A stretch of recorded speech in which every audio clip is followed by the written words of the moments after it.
I want their leader brought here. I want him brought to me. I want the revolution crushed.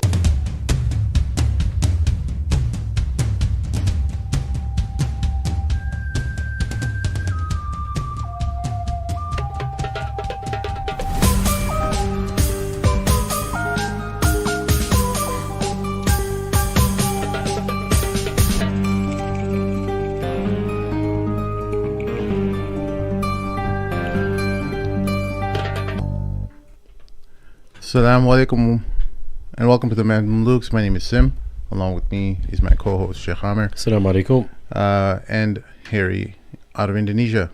Assalamu alaikum. Assalamu alaikum. We have been out for a couple weeks. I've been in Japan and we didn't get a chance to do a whole lot of shows, but alhamdulillah, we are back and talking about a lot of things that are happening, but we are happy to as well reintroduce long time multiple time reoccurring guest, heavyweight champion of the world, Emad Saadeh. Welcome back in studio. You're too kind. For those who don't know Emad Saadeh, just a brief synopsis of his life. He was formerly incarcerated gangster, got reformed in prison, became back on the deen, came back and does a lot of what's it called, therapy, or you do counseling, right? I do a lot of mentoring, gang intervention, violence intervention, aid and assist individuals who have been shot, stabbed, or beat up, try to get them back into the fold of at least some type of education if they don't have it, job abilities, things like that.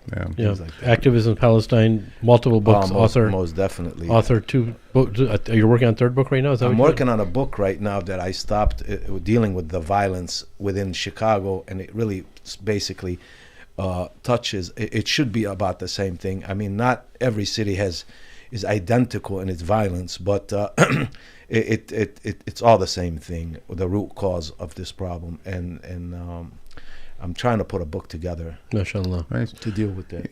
Did you ever have a nickname in prison? Because yes, like on the show, we have a lot of nicknames, and recurring guests should have nicknames. I don't know if you want to use that. Use that.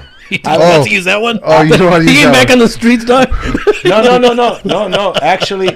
Actually, you'd be surprised. Yeah. My nickname, I was given a nickname by an individual who's passed on now, named Pee Wee. He was a Satan disciple from 21st and Oakley. He was a good friend of mine. We had a falling out later. But he, based on my behavior, he said, "You remind me of a demon, of a devil." If you look at the Satan disciples, their symbol is a baby devil. Oh, wow. Satan, Satan's disciples. So I used to hang tough with those guys once upon a time, and the nickname came from him. He's gone now.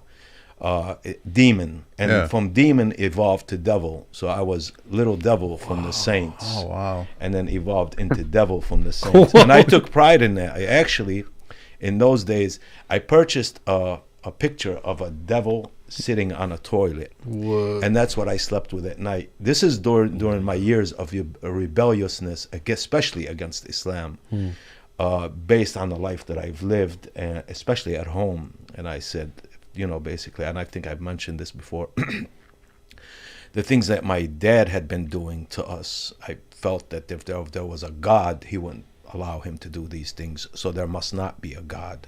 So I took an oath at age probably 13 going on 14. I was beat up by my father. I went into the bathroom, and I remember distinctly looking in the mirror. I was crying, and I looked up at the ceiling of the bathroom, and I said to Allah, astaghfirullah al-azim, if you are there, I'm letting you know that I am at war with you right now. No. Wow. SubhanAllah. Yeah. Wow. So I took pride in the name, and I loved the fact that I chose that to show you, if you want to do this to me, I'm choosing that, and I'm going to fight with you, and I'm going to do everything possible that I could possibly can to rebel against you. Wow. And that got turned. Well, when you see your mom get picked up by her ears and get headbutted and punched in the face, where instead of tears coming out of her eyes, blood comes out of her eyes, and there is no help, and there's 6 children in the home scattering and hiding under beds and in closets, it drives you to that. Yeah, of course. Yeah. That, Just so we are clear.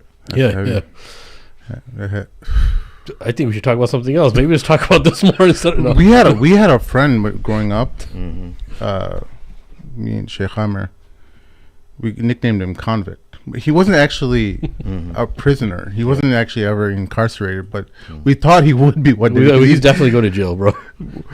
This brother, he's a Palestinian brother, but he'd always come out like every time we pick him up, he'd come out of the shower. I just had a shower, brother. Like, man, bro, you're not even married. Like, what's going on? Like, why are you taking a shower all the time? You know? And he's like, no, bro, I have to be in the state of purity. I see the jinnat all the time, and I'm like, whoa, you see the jinn? Oh no, he was I mean, not convict, like somebody who's going to jail for a bad reason, like somebody who's like out there, and he's like, if somebody looks at a Muslim wrong or him wrong, he's about to go fight with them. You know? Suffering. Yeah. He's suffering. Things like that, hearing things like that from people like that. Once upon a time, I used to be like, and I'll give you an example, and so we can move on to the subject. I was facing a life sentence. I was in MCC Chicago. I'll give you just the story. There was a kid named, I believe, Bones. He's Polish American, was facing 3 years in prison. I was facing a life sentence. He called home to his girlfriend, found out his girlfriend left him, and then he went to his cell, wrapped the sheet around his neck, put it up on a fire sprinkler, and hung himself. To me, I said, look at this weak guy. I have no sympathy for him. He's weak. You unalive yourself, or you kill you. Look, I'm talking TikTok language. Yeah, that's okay. You kill yourself over this girl. I'm facing a life sentence. Young guys in here facing 20 and 30 and 40, 50 years at 87%. And then other things where people would just kill themselves due to certain things, I frowned upon. I said, what a weak person. And I came later in life to realize I went through some stuff that I said, I will never say that again about anyone, because you don't know what they're going through in their head. Mental illness is one of the most neglected diseases. It is a disease that has plagued mankind, and we don't understand it because we haven't looked into it far enough to deal with it in order to treat it. And we leave people by themselves thinking that giving them Xanax and all these other things helps, when it drives them to a darker place. So I say I would never say that again.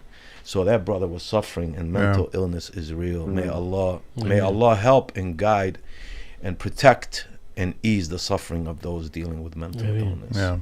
We had a interesting cast of characters growing up. We can just do a show on just I don't know if everyone had, like, I'm sure everyone had a varying degree of mental illness, including me, who knows, but I think it led to a much more fun upbringing, right? Like it just wouldn't have been the same without those guys around us. And those things form you too, you know, like that's why generations talk about weak generation and strong generation. The generations prior to every generation had it tougher, right? And they're stronger for that reason in certain things. Absolutely. And we have to have this, and that's the other thing about what everyone goes through, right? Some go through a bigger degree than others, but every single one of those experiences at the time is very difficult, but it's what makes you. I mean, just as a very superficial level, look at all these like MMA fighters that are like champions. So many of them were bullied and like beat up really bad. Their parents put them into the thing and just want to keep fighting and fighting. Never got beat up again. And all of a sudden they find a sport and all of a sudden they become world champion in their weight class. It's crazy what that crazy thing leads to them becoming millionaires, right? Exactly. And on the deen level, that same thing happens too to so many people, where something happens, it seems catastrophic, everyone gives up on you, and then somebody finds Islam, and then that becomes their new bread and butter and everything. And just to touch a little bit, because we want to be clear about something, and that something is this: we've come to a point as a Muslim community to become very judgmental. And we look at someone who has had a bad path that comes to a straight path, and you're constantly, people are for instance, I've had conversation with people, and I like to say where I came from to where I am now, and it's not a spectacular place where I'm at now, but alhamdulillah, it's not where it was. And people tend to think that I did an interview with a brother, Amir, who has TikTok. He mainly talks about businesses and restaurants. And I talked about my books, and I talked a little bit about my life, and I talked about how African Americans in prison taught me my religion. And the comments by the Arabs, the ignorant Arabs, ignorant Arabs, I have to keep saying that, the ignorant Arabs, the worshippers of money, the worshippers of dunya, right? And I'm not talking about every Arab, and I'm not talking about, because we have awesome Arab individuals, but we have people in this nation that have lost sight of all reality due to kibr and riyat. Says he embarrassed himself in 5 minutes. No. I embarrassed myself because of what I said in 5 minutes. This is the ignorant Arab. But we tend to forget, right, that these things are told in our history of the best of the best. Umar ibn al-Khattab, what was he before he became a Muslim? He was a womanizer, a drunk, a thug who buried his daughter out of shame. Khalid ibn who attempted to kill Prophet Muhammad. He was on his way to kill Prophet Muhammad. We have these narratives, right? And no one says, oh, Umar, your background. No, we say, look, Islam went to its furthest horizon under Umar, this individual who was a drunk, a womanizer, attempted to kill Prophet Muhammad and buried his daughter at birth, who was born. Khalid ibn al-Walid, who defeated the Muslims and became one of the best Muslims. And this is what I wanted to just make sure, check yourself. Check yourself, Muslims, Arabs, whoever you are. When someone comes to tell you something about their background, look at where they're at now. They're not looking, like the brother says to me, well, Allah is the most forgiving. And you don't think that in my learning, my little knowledge of Islam, I don't understand that Allah is forgiving when every surah except one starts out with Bismillahir Rahmanir Rahim, in the name of Allah, the most beneficent, the most merciful. You think I am here telling you as if you are a Catholic priest and I am confessing to you? I like it. I'm not laughing because No. Hey, you know. said it, not me. You said it, not me, because whenever I try and point that out to them, they're like, shut up, white boy, we don't want to hear it. I was like, all right, fine. You keep doing the same thing over and over again, making the same mistakes. That's when you know you have to say it more and you have to say it louder. Simply I do. Because, good. They keep unsubscribing me and hating on me. subscribing to hate him. It's always those Arabs that you're talking about, Salafis and white liberals. Those are the people who are most likely to unsubscribe from me on X. The sad part about it is, Akhi, is there are a lot of people who give themselves titles that they are not entitled to. And what I mean by that, the Salafis, and the word Salaf is a very beautiful, clean word. It just simply means following those who created or those who established this path.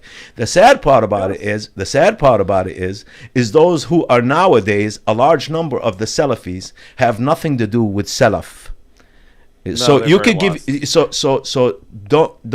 but there are a group of Salafis who are awesome people, and they're a minority in that movement. Somebody comes to them, you're not a Salafi. I could prove to you you're not a Salafi. Where's Allah? And if you dare say Allah is everywhere, you just lost your Salafi. Right.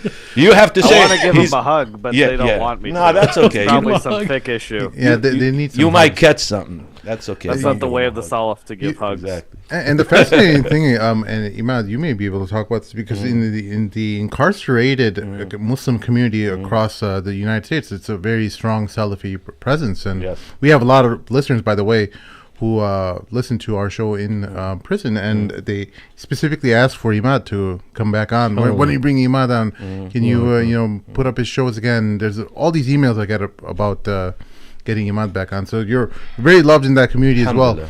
And I love them too. I'm sorry. No, go ahead, Akhi. No, that was... You know, when I was in prison, and the brotherhood in prison among the Muslims is so strong that I envisioned, and I tell all the brothers in prison, be careful. Be careful. The brotherhood, the imam that taught me, he was actually a Black Panther once upon a time. He took over Howard University. When they took over Howard University, he's an African American who considers himself a Salafi, but he was a true Salafi. He studied in Saudi for 18 months. He could read Ibn Kathir in Arabic with his finger, but he's narrating in English. I love this brother. May Allah have mercy on his soul, and please make dua for him. He's passed away now. I love this brother. He is the most sincere Muslim I ever met in my life. He wasn't a prisoner. He was an imam that worked at the institution. And he used to tell us, and I'll never forget, the brotherhood you have in here is so strong, you will never find it outside. And that crushed me when I came outside, expecting the outside. I said, if the inside is like this, imagine the Muslims outside.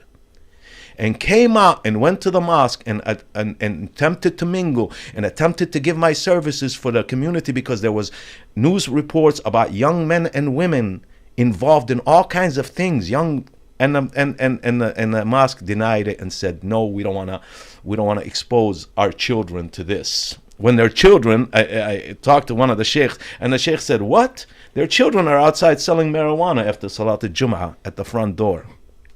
Right? But that's neither here nor there. So I tell you, brothers in Islam, in prison, make the best out of what you have. Keep in touch with each other. Pull each other. Guide each other. Be a supporting pillar for each other, because the community outside is not what you think it is. Or it will drive you away from your deen, because it weakened my deen. I'm going to be honest with you. It weakened my deen. I'm sorry if I drove you off somewhere. No, I mean, look, we can talk about whatever we want, and this is obviously very important. And another person I heard that from is a brother that I had met in Egypt, who was also incarcerated. And it seems to be a repetitive thing. But the interesting thing is that when you have a group of people that are in prison together, and their life changes, and they're worshiping Allah together, they're going to Jummah, they're learning, and they're seeking, and they're teaching, every single one of those stories reminds me of so many of the scholars of the past that were imprisoned, and the situation that how they catapulted their knowledge and their education in prison. Right? Like the famous story of Shaykh Islam ibn Taymiyyah rahimahullah, like when his he had no more coal to write his fatwa on the walls. He said, now they took me out of prison, right? Now they put me into prison, right? Because that's where so many people are benefiting from. So many scholars, even contemporary scholars that are in prison, that students that seek knowledge from them while they're in prison. It's amazing. So, and we don't need anything less than even the reminder of Yusuf alayhi salam. And so it's a very interesting thing that concept of prison and the commitment you have to Allah in it never changes in history. No, the weird thing about prison is this: is that much of the things that preoccupy you in the free world are not there. So you're not preoccupied with those things, and you start to see things much more clearly. Like when I wound up in prison, I saw things looking through those eyes. The dust settles. Thinking back on when I was free and I was a gangster and a thug and, slinging, may Allah forgive me, drugs or whatever I was doing.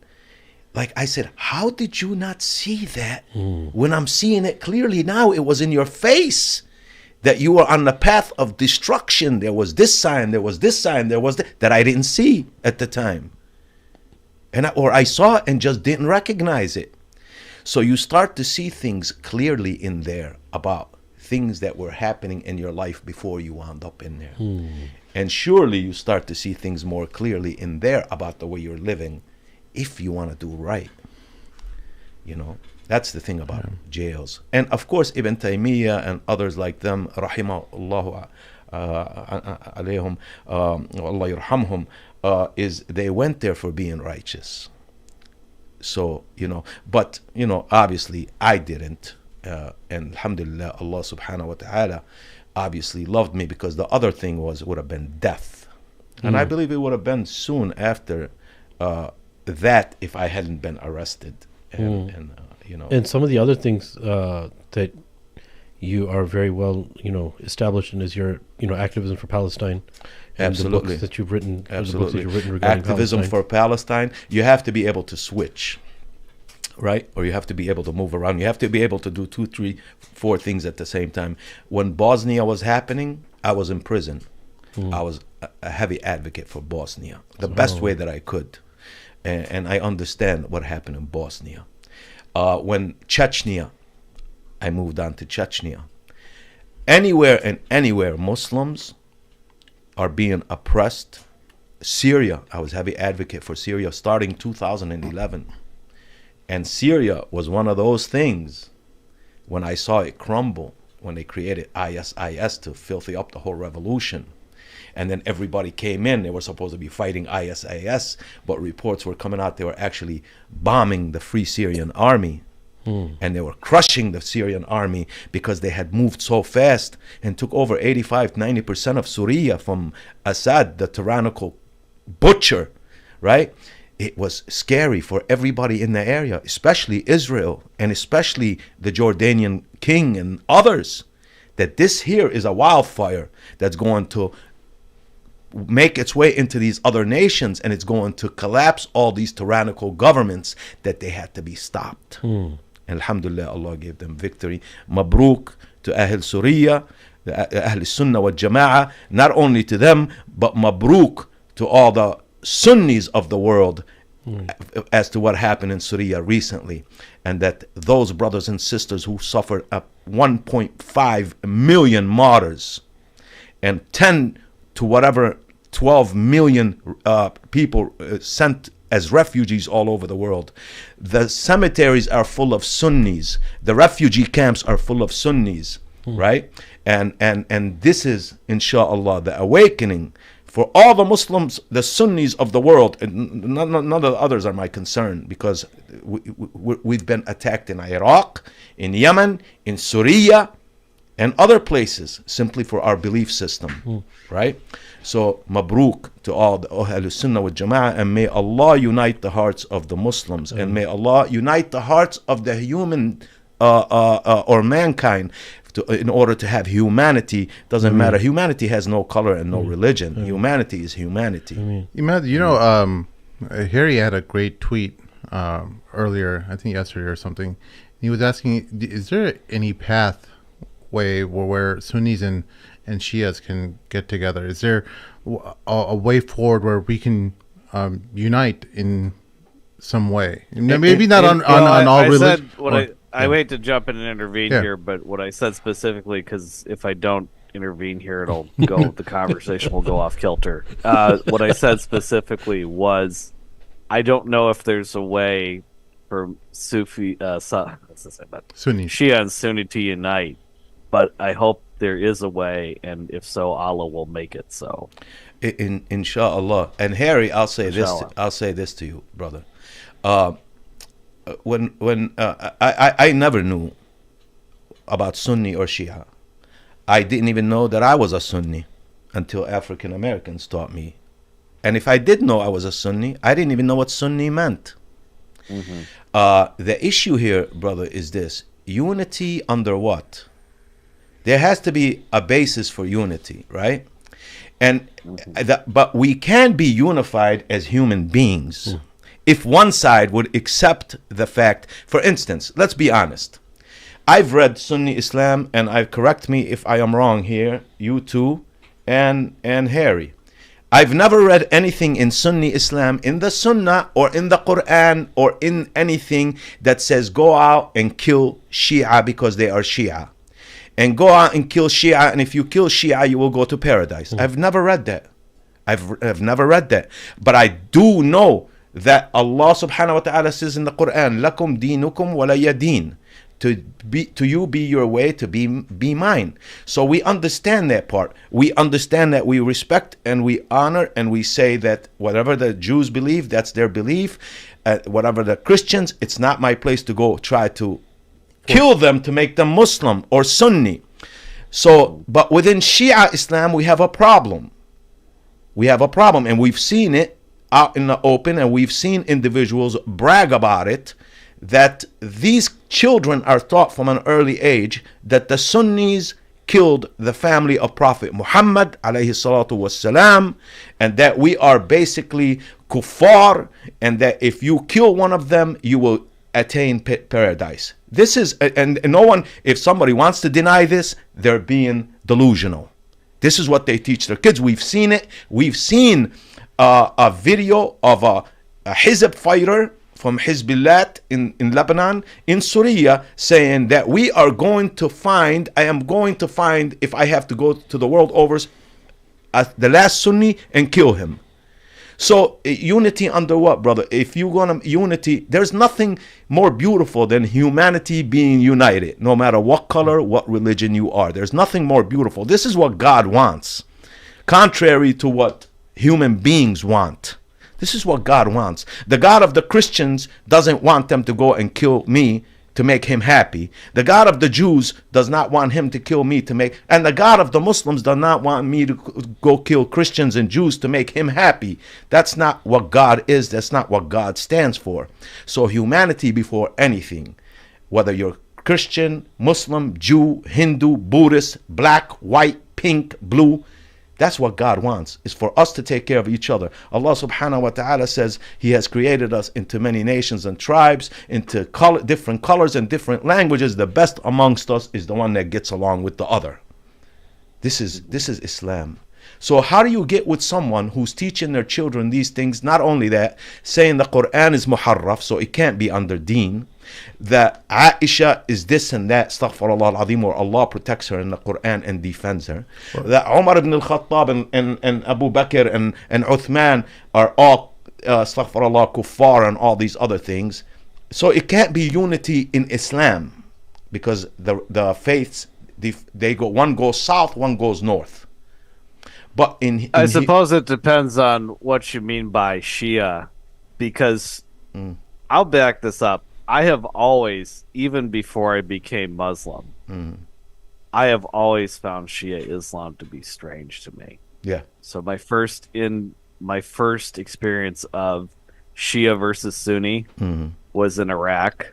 I used to be military police, aka combat babysitter. And we would go around and visit different Iraqi police stations and make sure they weren't shooting themselves in the foot. I'm just kidding. They're not that bad. But I remember I was trying to talk to the local Iraqi police there at this one station one day, and I said, okay, what's this whole Shia versus Sunni thing? I'm just a dumb redneck from Texas. I'm just a dumb redneck from Texas. Like, I don't understand that. And they're like, listen, mister, I am Sunni. He is kuffar. Don't listen to him. And then the Shia guy comes over. He says, mister, he is Sunni. He is piece of feces. Don't listen to him. He is donkey.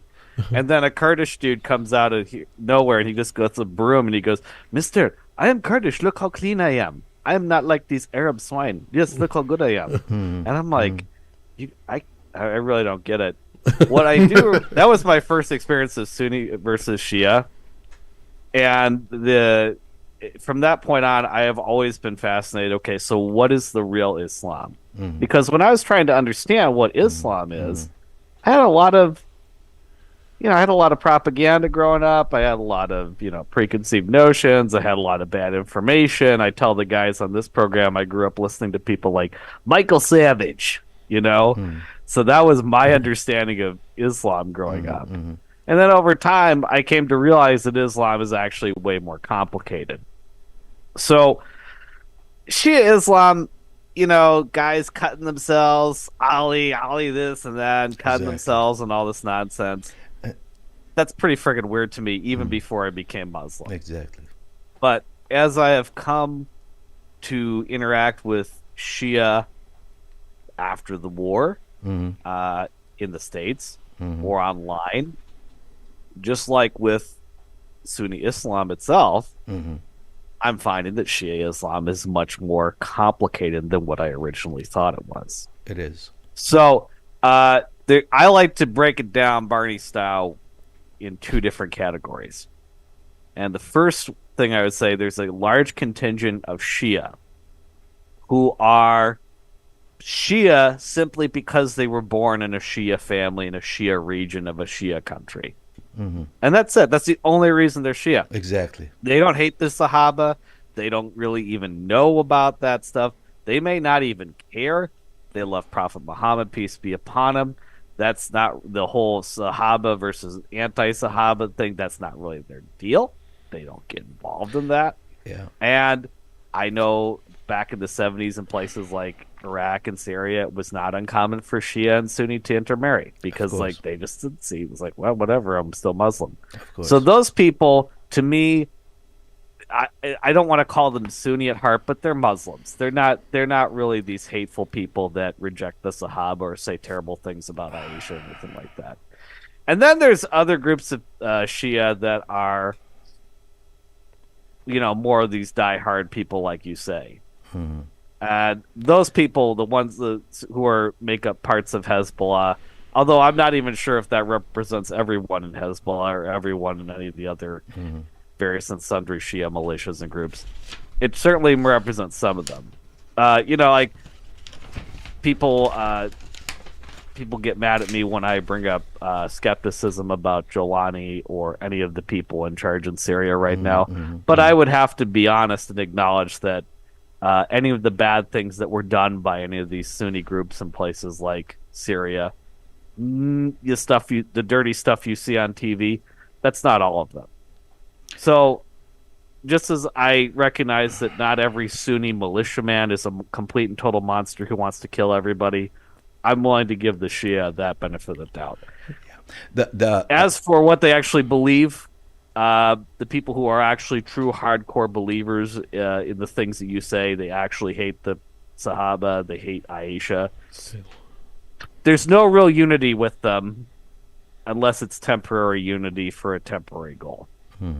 And other than that, they're going to have to come over to our side one way. Yeah, here's the thing, Henry, and this is Harry. I'm sorry, like the hair that's not on my head. Yeah, the exact same one on mine.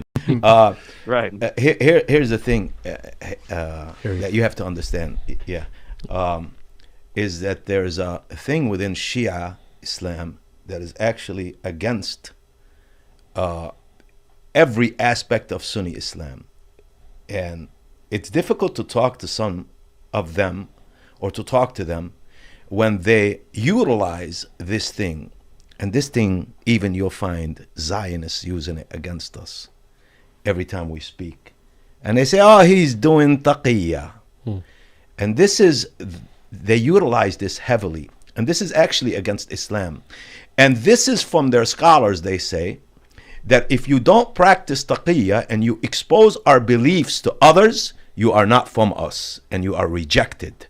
And taqiyya is basically denying everything that I just said. If there's 5 of us sitting here and we're Sunnis and there's 1 Shia amongst us or 2 Shia amongst us, and you say these things, they will deny them and say, no, we don't believe like that. We don't believe this. We love the Sahaba. We respect the Khulafa al-Rashideen and all these other things. This is taqiyya. Yeah, but Emad, I know people in my family, in my immediate family, who used to be Shia, and they became Muslim. They married into our family. Their family was not like that at all. No, like what I'm saying is because there are definitely. Yes. I'm not saying that those people don't exist. That what you're saying, but there are people who are just politically Shia. They just see the beginning of Ali's Khilafah as the beginning of the Khilafah, yes. Right? Yes. And they don't necessarily subscribe to the cursing of Aisha. Like And we've sat down with them, and like they know the ins and outs, right? The family members who became Sunni, they know the ins and outs. They're like telling us, like, no, there are people like that in our extended family, and we know people who curse Aisha and stuff like that, but it's not everyone. No, there is a. It would be. I want to add one thing real quick, brother man, real quick. Yeah. What I have been told about taqiyya is there are some people who commit taqiyya like you say, like Sim just pointed out, but for most of the time, what taqiyya means for most of them, this is how I've been explained it by people who are also former Shia, like Sim's talking about. Taqiyya for them means I just don't tell you that I am Shia. And it's kind of like the principle of, okay, it's 1942, we got some Jews hiding under the floorboards here, and the Nazis are coming around knocking on the doors. Nope, we don't have any Jews around here. Nope. That's what taqiyya means to them. Nope, I'm not Shia, please don't kill me. Basically. Yeah. A large comes to a time when they were in early, Shia Sunni. A large number of them believe otherwise, and I don't say these things because I haven't studied. One thing, alhamdulillah, Allah subhanahu wa ta'ala has given me the ability to understand a bit, and has given me the ability to see certain things based maybe on the way my life went.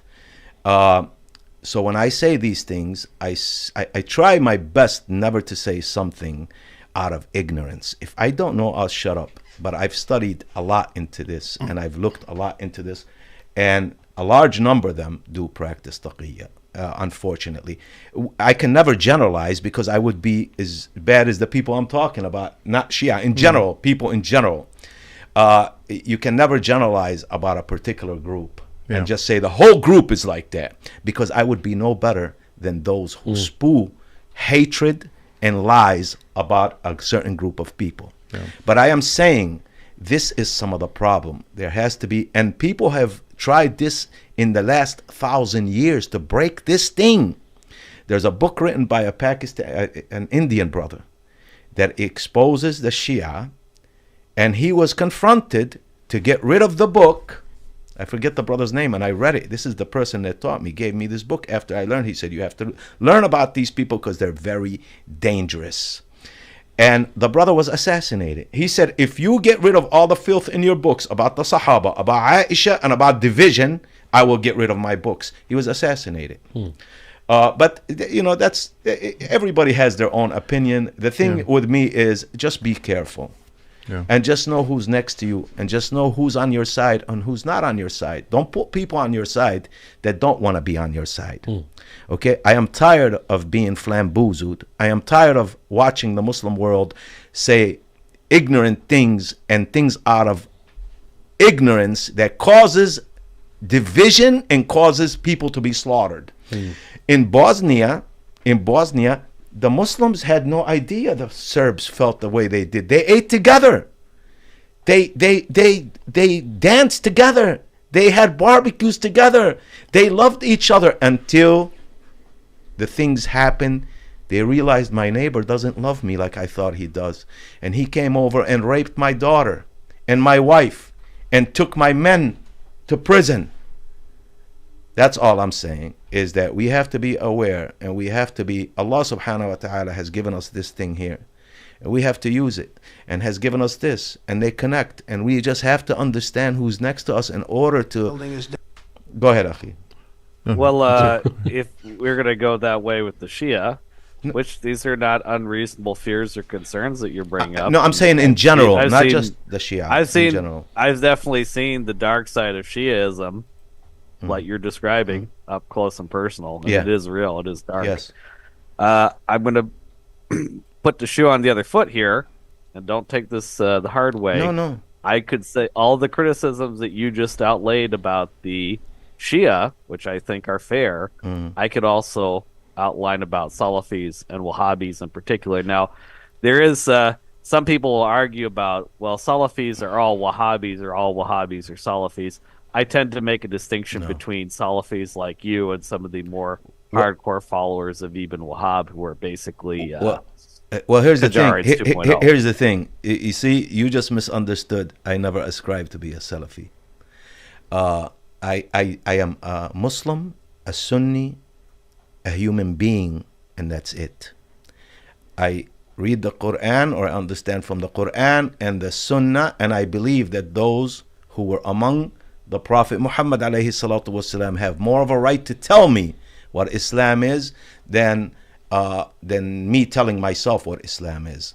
I don't ascribe to any particular group. I don't even like the fact that people say I am from a certain madhab.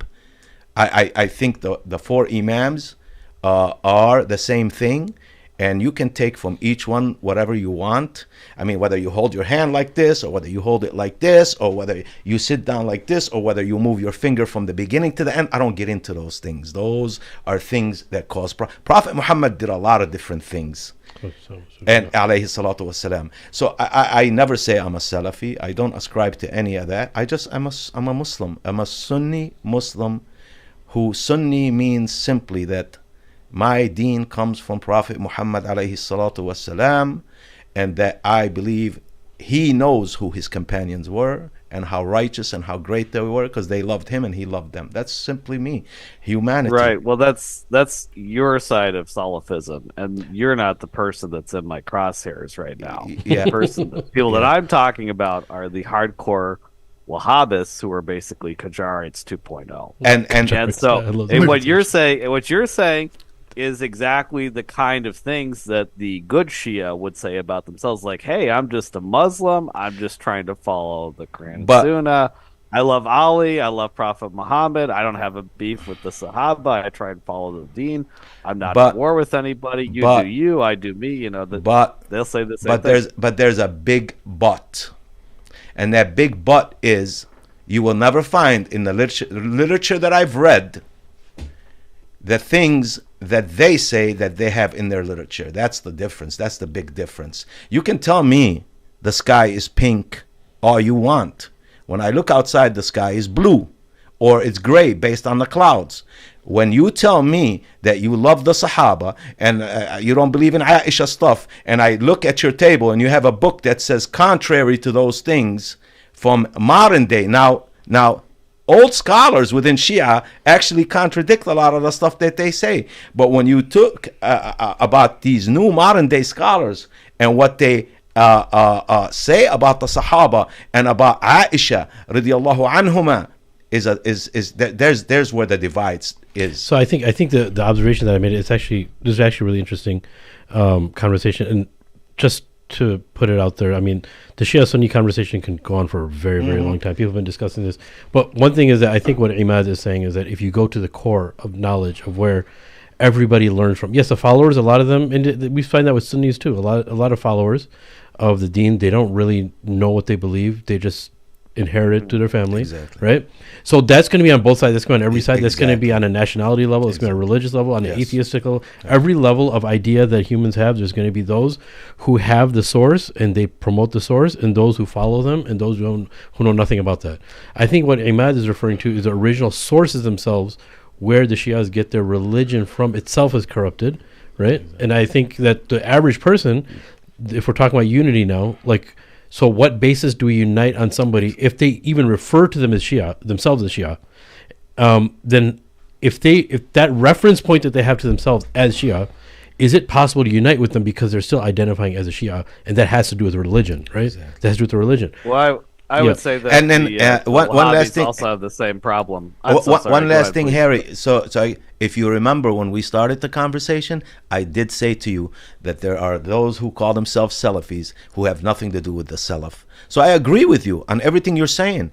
The problem is human beings, human nature, people who are human beings and ascribe to a particular religion or particular sect. They are the problem. So I agree with you. I'm not disagreeing with you. Yeah. There are people who call themselves Salafi that should be far away from Islam. And there are people who call themselves Wahhabis who should be far away from Islam. And they are far away from Islam. So I agree with you. I'm not disagreeing. Right. So when you're saying that the Shia, the problem is at their core belief where they reject certain parts of the Sahaba, that's sort of poisonous fruit from the poisonous tree. you know, and it just sets this domino effect that's been going on for 1400 years. Yeah, I agree. That's a problem within Shia Islam. Yeah. I would go, but the same problem could be said for Shia, for Salafi Wahhabism. Yes. Why? Because Wahhab himself discounted and made takfir of many of the great scholars of Islam. And he has also been poisonous. So let's make a small poisonous tree. I'm sorry. And he has also gone after a lot of people and takfired a lot of people from the very beginning, at the beginning, early scholarly stages of Islam, that while they are not like the Sahaba, like Ali or Aisha, they're not the original OG people. That's still a huge body of scholarship that let's put this. I'm so sorry to cut you off. I'm sorry to cut you off because I think maybe we should move on. But there's one thing that's really, really important. Yes, of course. Is let's say that you're trying to compare, and you are comparing what one individual said about other individuals. In this case, if Abdul Wahab said something about people and did takfir, then that's fine. So let's just be honest with ourselves and go to the source itself. There's many factions, right? I wish Mort was here because he's an encyclopedia of, but the Rafidah, for instance, right? And many other sects, they believe that the Quran we have is not the real Quran. They believe they have their own Quran. And if we don't agree that the Quran is the kalam of Allah, you're not Muslim. Right? That's the thing. And so they said that we have our own version, which was given to us by way of Ali or by other sources or by our infallible imams, that Muhammad didn't have. So what do you say to somebody like that? What do you say to somebody that says, you know, like, the Quran is muharraf? Yeah, Mahdi is in touch with us. He talks to us. What does muharraf mean? Muharraf. Corrupted. Corrupted. Yeah. You know? Yeah. So that's actually the original problem itself. It comes down to the Quran. Yeah. And one of the things we also have within Sunni Islam, whether it's Salafi or even Sufi, because among Sufism, there's also a lot of different weird ideas. Like Ibn Arabi has all kinds of different stuff, but there's an internal correction that happens. Yeah. Whether it's Salafi and Sufi, there's people who are correcting and writing against what the strange opinion is, right? Yeah. And there's an internal reflection that's happening constantly. And I'm not sure. I don't know enough about Shia Islam. I'm sure they have some of that going on as well, but I don't know how much of that is happening because you're still hearing a lot of these kinds of strange things about the Quran. The reason why it's coming out now even more, people thought it was finished in the end of the 90s, but now there's so much propaganda now from the Shias, especially during the Syrian war and all that kind of stuff. There's so much like if you sometimes do searches, like al-islam.org, they're really, really working hard on the internet to get those sources to the top, and sometimes they'll come off as Sunnis, and then like 15 minutes into the talk you realize that he's Shia, right? Yeah. So let's segue now. Yeah. I'm sorry. Last thing real quick, Harry, one second, and last thing real quick. For me, as a human being, I don't care. We're at a point in life right now, at 2025, right? We're at a point in this life right now. My issue is this. You don't have a right to want to kill people because they're black and you're white. You don't have a right to want to kill Christians because they're Christians and you're Muslim. You don't have a right to be a Sunni and want to kill Shia because they're Shia. You don't have a right to want to kill Sunnis because you're Shia and they're Sunnis. On a humanity level. That's my thing. That's my thing.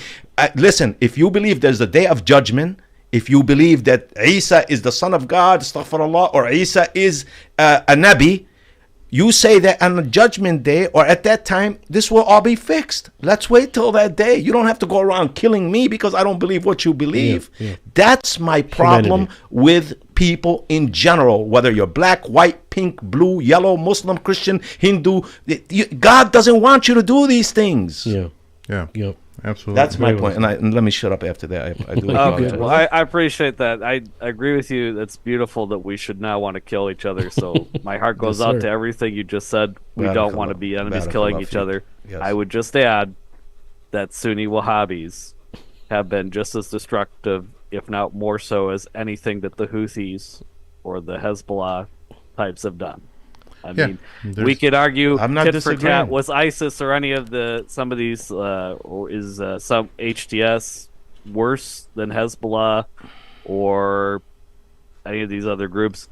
I'm going to be honest with you. I've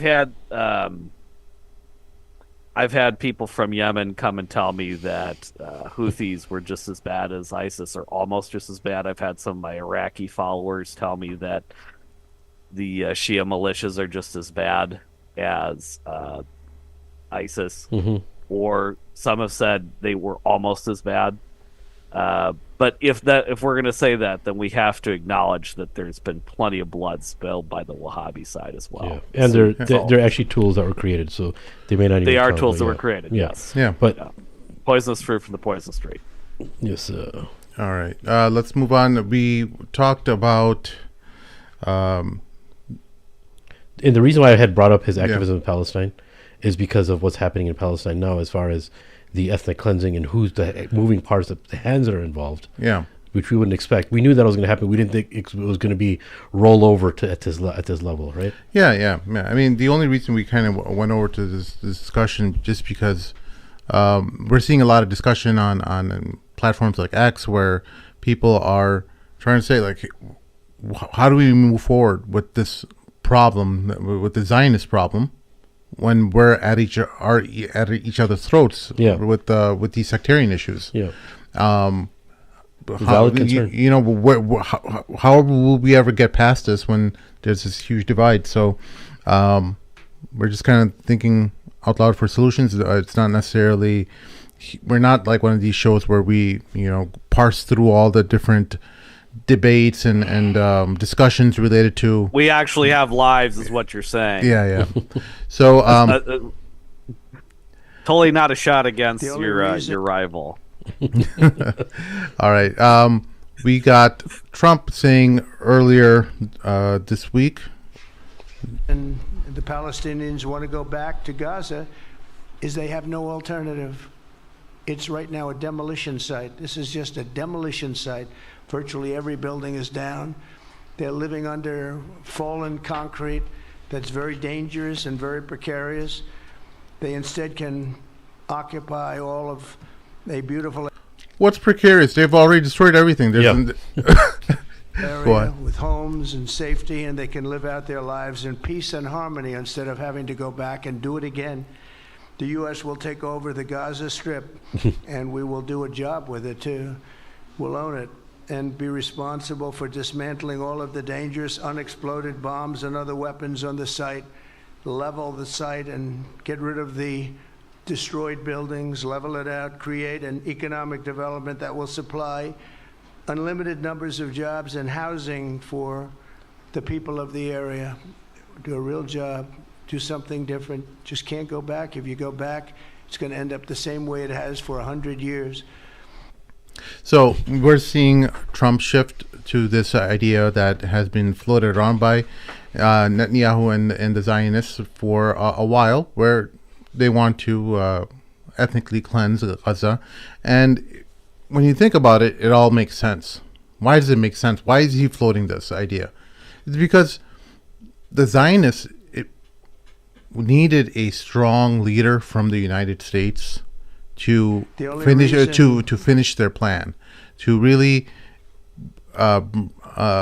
finish the job that they started. They didn't see that in Joe Biden. They needed someone, a strong man, whom they had control over. And how did they get control over that? Who gave him $100 million? Miriam Adelson. Miriam Adelson, owner of the Dallas Mavericks, she gave him $100 million. That's equivalent to about how much Elon Musk gave Donald Trump. 250. Elon Musk. They say 250. Okay. So when you give $100 million to a politician's campaign, there's going to be strings attached. Okay. Now there's not going to be like, oh, we're giving this to you because we believe you're a strong leader. No. Okay. You want the best for America. No, they're going to give it because a condition will be attached to it. We want you to get the Palestinians out of Gaza and make this a place for Israel. And so what he's doing now is we're seeing him trying to build a consensus among Muslim nations and trying to find partners who will absorb the Palestinian population out of Gaza. And so we saw this week the ambassador from the UAE talk about how he thinks that this is a good plan. No, he actually said that there's no other way. I don't see any other way. Yeah. There's no other way. Basically what Trump is saying, there's no alternative. That's what his words were. There's no other alternative. Right. These are delusional people. These are people who don't understand that the resistance for Palestine. I'm sorry. These are people who don't understand that the resistance of Palestine prior to the first intifada was from outside of Palestine.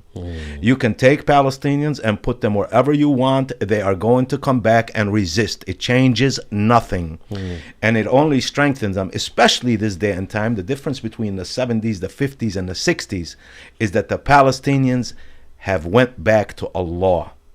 There's and I'm not discounting the Christians, the Palestinian Christians. They're very strong and resilient nationalistic people who have honor and dignity and are not going to sell out their land, the Christians. But we put them to the side.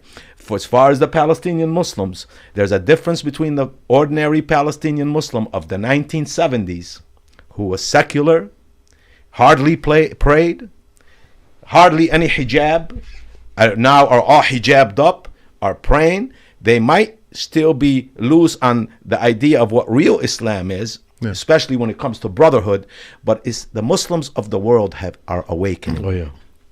You could take the Palestinians out of Gaza and put them wherever you want. They're going to be pointed to that direction and go back to that direction. The people of Gaza are not going to leave.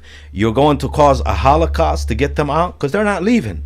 A large number of them. Now, there's some there that would love to leave, but their way of thinking is different than the others. But most Palestinians do not want to leave, especially after what we've seen in 48, the Nakba. If you ask a Palestinian in Lebanon in the refugee camps or Syria in the refugee camps and ask him what was the biggest mistake, those who are still living, they say the biggest mistake is that we left. But we left thinking that we would be back in a couple of months. They lied to us. And 75 years, we're still sitting here with the keys and the title. If we could bring time back, we wouldn't leave. So Palestinians are not going to leave. Removing the Palestinians out of Gaza is not going to stop the resistance. And then, as time passes, Masjid al-Aqsa is the third most holiest mosque for the Muslim world. Prophet Muhammad, peace be upon him, did not ascend to the heavens from Mecca. Prophet Muhammad, peace be upon him, did not lead the Muslims in prayer after he ascended from Mecca. This was through Jerusalem, through Masjid al-Aqsa. That's where it is, and it sits in the minds or in the back of the minds of Muslims all over the world. So Salah ad-Din al-Ayyubi wasn't a Palestinian. That's right. Umar ibn al-Khattab wasn't a Palestinian. These are two liberators of Palestine and al-Quds. Yeah. So it doesn't mean a Palestinian. It means a Muslim is going to come and liberate this land. What you're doing is purely unnatural. And this is why you have almost 100 years of resistance. Izz-ad-Din al-Qassam, rahimahullah, which is what Hamas's military wing is named after, was a Syrian. He was from Syria. Well, it used to be all one place, Bilad al-Sham. That's why it makes me laugh sometimes when a Palestinian says, I'm Palestinian, a Syrian says, I'm Syrian, and a Lebanese says, I'm Lebanese, and some other parts of Jordan. You're all the same people. You are all Shami from Bilad al-Sham. Yeah. There's no difference between us. Before these colonizers came and put these lines in the dirt, there was none of these lines. You moved between these mountains and valleys and lived and married into each other. And you could do whatever you want. It's not going to change anything. Emad, what would you say to this minister? On Gaza. We're going to try. I think the current approach is going to be difficult. But at the end of the day, we're all in the solution-seeking business. We just don't know where it's going to land yet. Is the UAE trying to work on a plan? An alternative? Not yet. Not yet. I don't see an alternative to what's being proposed. I really don't. Yeah. And so if someone has one, we're happy to discuss it, we're happy to explore it, but it hasn't surfaced yet. And the alternative, Can you just so find- we can give some context, is that Trump telling the Arab nations to absorb the Palestinians so Yeah. they can create the Riviera and all that. That's Yeah. what he's saying. There's no alternative to that plan, right? Yeah, the alternative is giving the Palestinians their rights. Exactly. There is an alternative. What a horse Yeah. piece of, I have a lot of words for him that I'm holding back on. Here's the thing for the American person. If the United States right now, Texas split from the United States, and Russia came and occupied the rest of the United States, right, or a large portion of the United States, and the people in Texas are agreeing with a Chinese or a Russian who's saying we want to displace the people of New York, move them somewhere else, and the people of Florida, and the person, a minister from Texas, is siding with these people. Do you even pay attention to what he's saying? He's a treasonous individual. What he says has to? How does it hold any weight? He's a traitor. Where is this guy from? This UAE ambassador? Anyone know? But what was between the lines is that the obvious alternative is at least people somewhat had something of a backbone because they believed in this two-state solution thing, right? But at least you could have said, hey, how about we just bring them back to their homes? I mean, that's a great alternative. Yeah. That's kind of natural. They act like an ostrich that sticks its head in the sand and thinks that no one can see it because it can't see. That's anyone. a dilemma. That's these people are delusional. The Palestinian people are not going anywhere. The Palestinian people are going to exist. The Palestinian people are going to be back in their land. That Zionist entity is going to cease to exist, whether Trump likes it or not. Trump said what he said. He said a lot of things, right? And God sent him a little boy to tell him to shut the F up in front of the whole world. So Allah subhanahu wa ta'ala humiliates you in a way that no one can. And that was Elon Musk's son? Yeah. That was Elon Musk's son. A day or two before that, President Trump told a reporter, I am the president of the United States of America. You don't talk to me like that. You blah, blah, blah, blah, blah, blah, blah, blah. And Allah subhanahu wa ta'ala sent him a little boy that's 2.5 feet tall, 5 years old, to tell him, you're not the president. Get out of here. Shut the F up. Shut your effing mouth.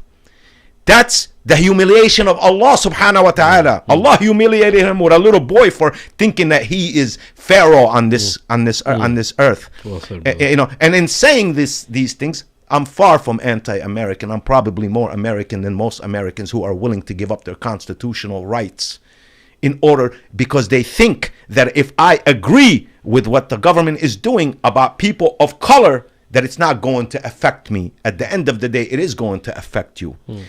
And most of the time, most of these people are actually jealous of people of color because of the advancement of the people of color, what they have done in this country. Go to the hospitals, Pakistanis, Indians, Bangladeshis, Syrians, Palestinians, Lebanese, Hispanics. Go to the hospitals. What are you mad at? Because a Mexican comes to this country and actually lives the dream?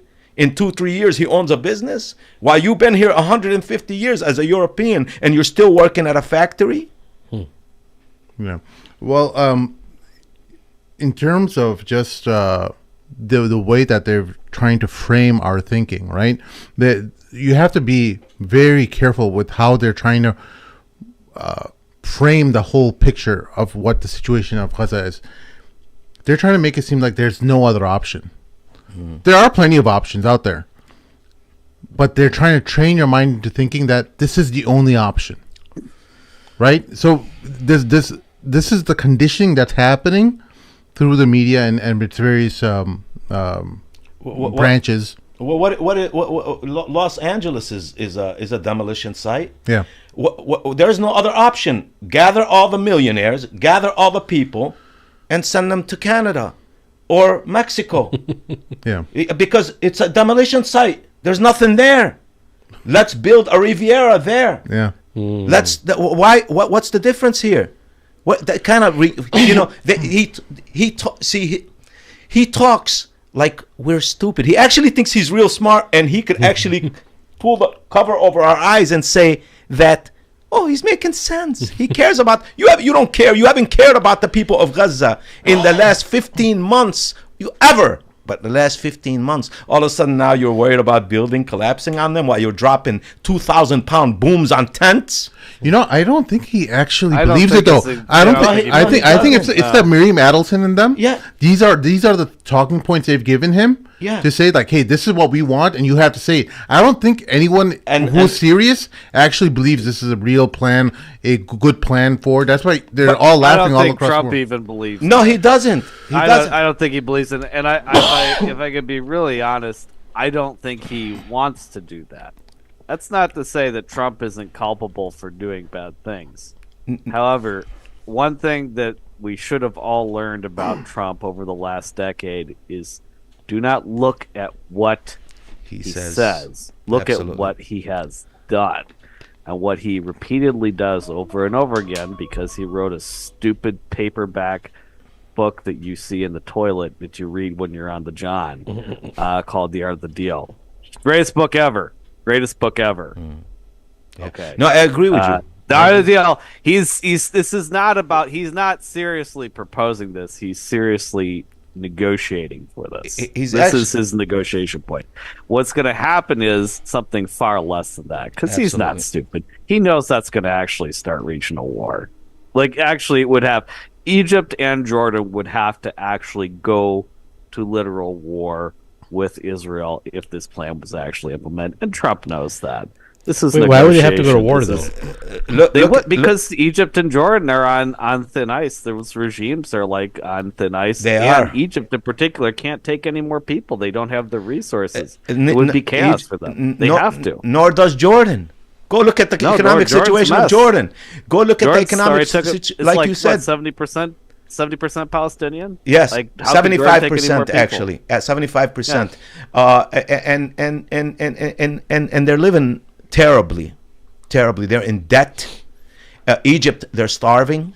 There was a period. Let me not even go into what they were eating not long ago in Egypt. But anyway, no, he doesn't believe in it. The problem is, and what I said is that you expect me and ordinary people who are awake to accept and listen to this nonsense. That's what I meant by him saying it. But even him, he's already went back and forth a few different times. We're gonna do this. We're gonna own it. We're gonna buy it. No, we're not gonna buy it. We're gonna own it. And then Allah subhanahu wa ta'ala, he says, he'll send a tyrant, a bigger tyrant for another tyrant. And he sent this tyrant to the king of tomatoes, the King Abdullah of Jordan. And he humiliated him in front of the whole world. Yeah. So Allah sends to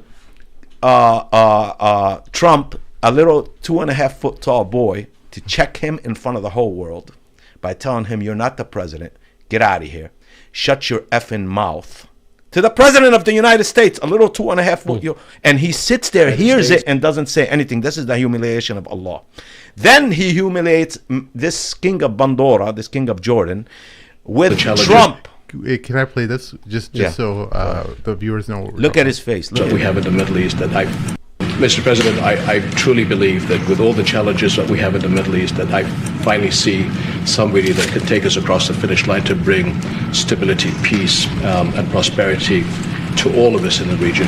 And it is, I think, our collective responsibility in the Middle East to continue to work with you, to support you, to achieve those lofty goals. So I'm very delighted to be here. And as you said, sir, we've got some very interesting discussions ahead. Very good. Very.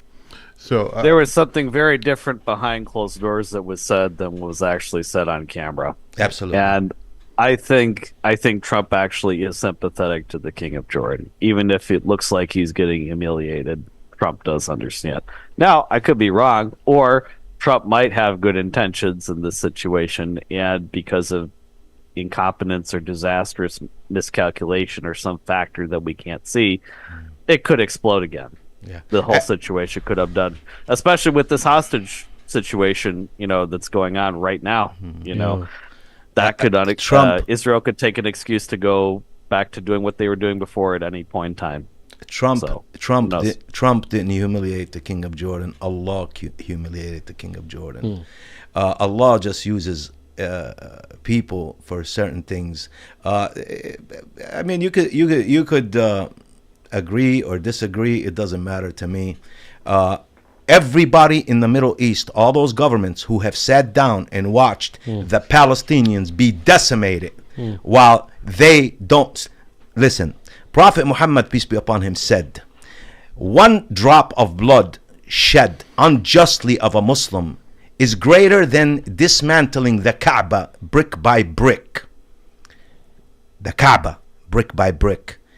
While they sat there and watched these things happen to the Muslims, their own brothers and sisters, children eating grass, right? Babies having their legs cut off without anesthesia. That's what I'm talking about, the humiliation of this guy and the humiliation of Sisi. See, the world, look at history. Look at history. You think this is going to last? You think these tyrannical individuals who have run these governments for the last 40 and 50 years and last 10 years, and they're going to last? The world changes quickly. Very quickly. Very quickly. And those who are on top don't always stay on top. And those who are on the bottom don't always stay at the bottom. And this is my faith in Allah subhanahu wa ta'ala. And this is my faith in what history has to teach. Allah subhanahu wa ta'ala gives us stories in the Quran about the children of Israel and about Pharaoh and about their behaviors in order to show us that those who come after them, who behave like them, they are going to get the same treatment. Look at The King of Jordan's hang done on, one quite second. a bit, though. One second. To take This- on a lot of people. this is what he's over done. Years. Hasn't he taken a lot of taken in a lot of refugees? Haven't the Jordanians done a lot? I'm not going to speak, super highly of the King of Jordan because they are obviously tyrannical. Although we could debate about how tyrannical they are compared to other governments in the region, but Jordan is kind of in a rock and a hard place, and it's very easy for us to condemn the King of Jordan when we're not sitting right next door to a nuclear armed porcupine. Well, we're not talking It's necessarily about important Jordan, but we're talking about Well, Saudi Arabia, the Turkey. King of Jordan. Well, but we're talking. He did specifically talk about King Abdullah. I mean, I'm not going to say that King Abdullah has always done the right thing. I did but talk about the I King do. of- I Okay, did. yeah. So and I'm still King talking Abdullah, about him King Abdullah, and every other you- Middle Eastern government that exists. he's right next door. He's right next door to a Doesn't matter. nuclear armed porcupine. It doesn't matter. It's if they try to go, if they really do try to go full military force against Israel, there's a huge chance that Amman, that all Jordanians, that the country of Jordan would face an existential crisis because it could get wiped off the map, literally. Not just the Jordanian army, not just living under occupation, not just suffering, but literal total nuclear annihilation. And no one, and see, I think you take things to an extreme, and what I mean by that, I didn't say raise an arm. I didn't say raise a weapon against them, but it took South Africa to go to the ICC to file something against Israel while the people next door wouldn't do it. Yeah. It doesn't, resistance, brother, doesn't mean you grab a weapon. What we're doing right here is a form of resistance. It doesn't mean Yes, I'm I've not telling. criticized him for that. Yeah, I've criticized him for that. so He should have this done this that. is exactly what I'm talking about, and what Egypt did on the border, Rafah. Now, when we say Egypt, we should be smart enough to know that when Emad says Egypt, I don't mean every Egyptian. Yeah, sure. When Emad says Jordan, I don't mean there are some very decent and righteous Jordanian brothers who stand up for what is right. But there are people who worship this guy and who are Muslims. And the issue of Palestine is not a Palestinian issue. It is an Islamic issue for the Muslim world. Plain and simple. Unless you are following some kind of other different kind of Islam. And then when you say that the Jordanians have taken Palestinians as refugees, I'm going to give you a story. When I was in prison, there was a Jordanian there named Khalid. I won't say his last name. And I loved the brother. The brother loved me, I thought. And one day, African-American brothers come to me and say, why did the Palestinians do what they did in Jordan? I said, what? Where'd you get this from? He said, Khalid told me. Khalid told you what? That the Palestinians did this and that in Jordan. So I went to the library and I went to the Encyclopedia Britannica, and I went to Jordan, and I printed just the front page, and I took it to Khalid. And Encyclopedia Britannica is not a Palestinian written book, and it says that when the Palestinians went to Jordan, Jordan was basically a people who were nomadic in tents moving around in the desert. And it said it was the Palestinians who showed them how to build. It was the Palestinians who showed them how to grow in the desert. And all the things that the Palestinians did in Jordan to elevate this nation and make it into a strong nation. So he took refugees, whatever. But there was no such thing. It was created. So I gave it to Khalid and I told him to read it out loud for me. And he read it. And when he finished, he says, yeah, this is right.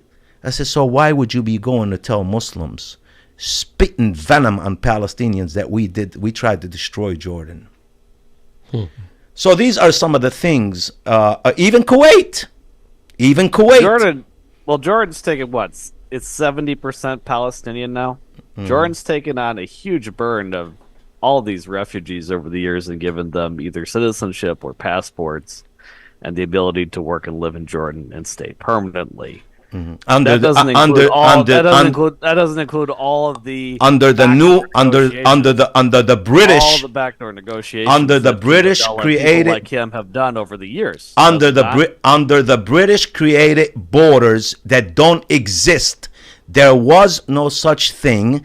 It was open to go from Jordan to Palestine, from Palestine to Syria, from Syria to Lebanon. These are borders that have been created by the colonizers. See, what we suffer in the Middle East is called post-colonial sickness, and sickness. We're not talking about borders. I'm not talking about. I'm talking about. Well, when you say they've taken refugees, the Jordanians. So that's not good enough. Were they taking 70% of their country is now Palestinian? That's not good enough for you. Good enough for what? I think they've done a lot, and I don't think you should just write that off or say, oh, they've not done enough or they don't care. I think they do care. I didn't say there you go again. I didn't say they don't care. I said there's a segment that are traitors and are part of the colonizing system who are there, and they listen. These borders, if that border wasn't drawn by England, Palestinians could go back and forth and it wouldn't be a refugee thing, would it? Would it be a refugee thing? Would there be such a thing as refugee, whether in Palestine, Jordan, Lebanon, and Syria? There wouldn't be refugees. I'm not here to defend the borders that were drawn decades ago. That's not what I'm talking about here. I'm saying specifically for King Abdullah, who is there whether you like him or not.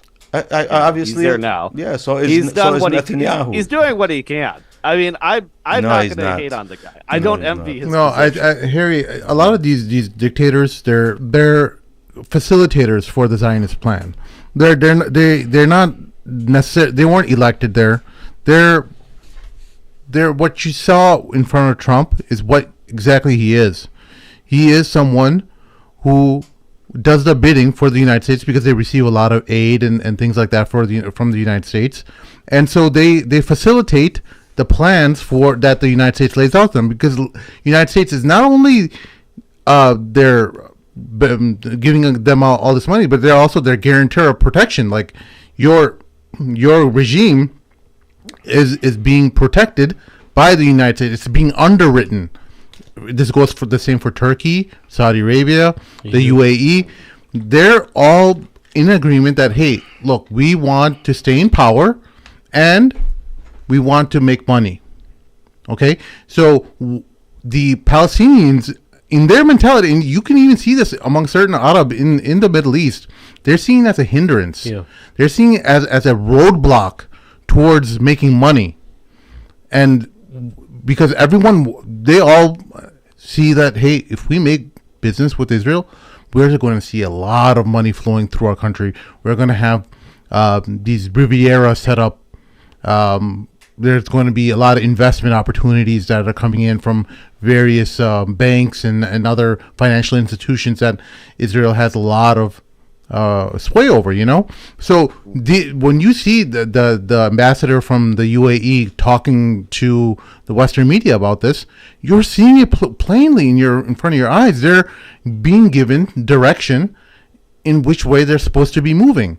It's plain as day. It's not that Emad is calling for the armies of Jordan to come. It's like, hey, how come you didn't come up with your own ICC case? Why did they take South Africa and Ireland to? They're not even Muslim countries. Where's your Islam?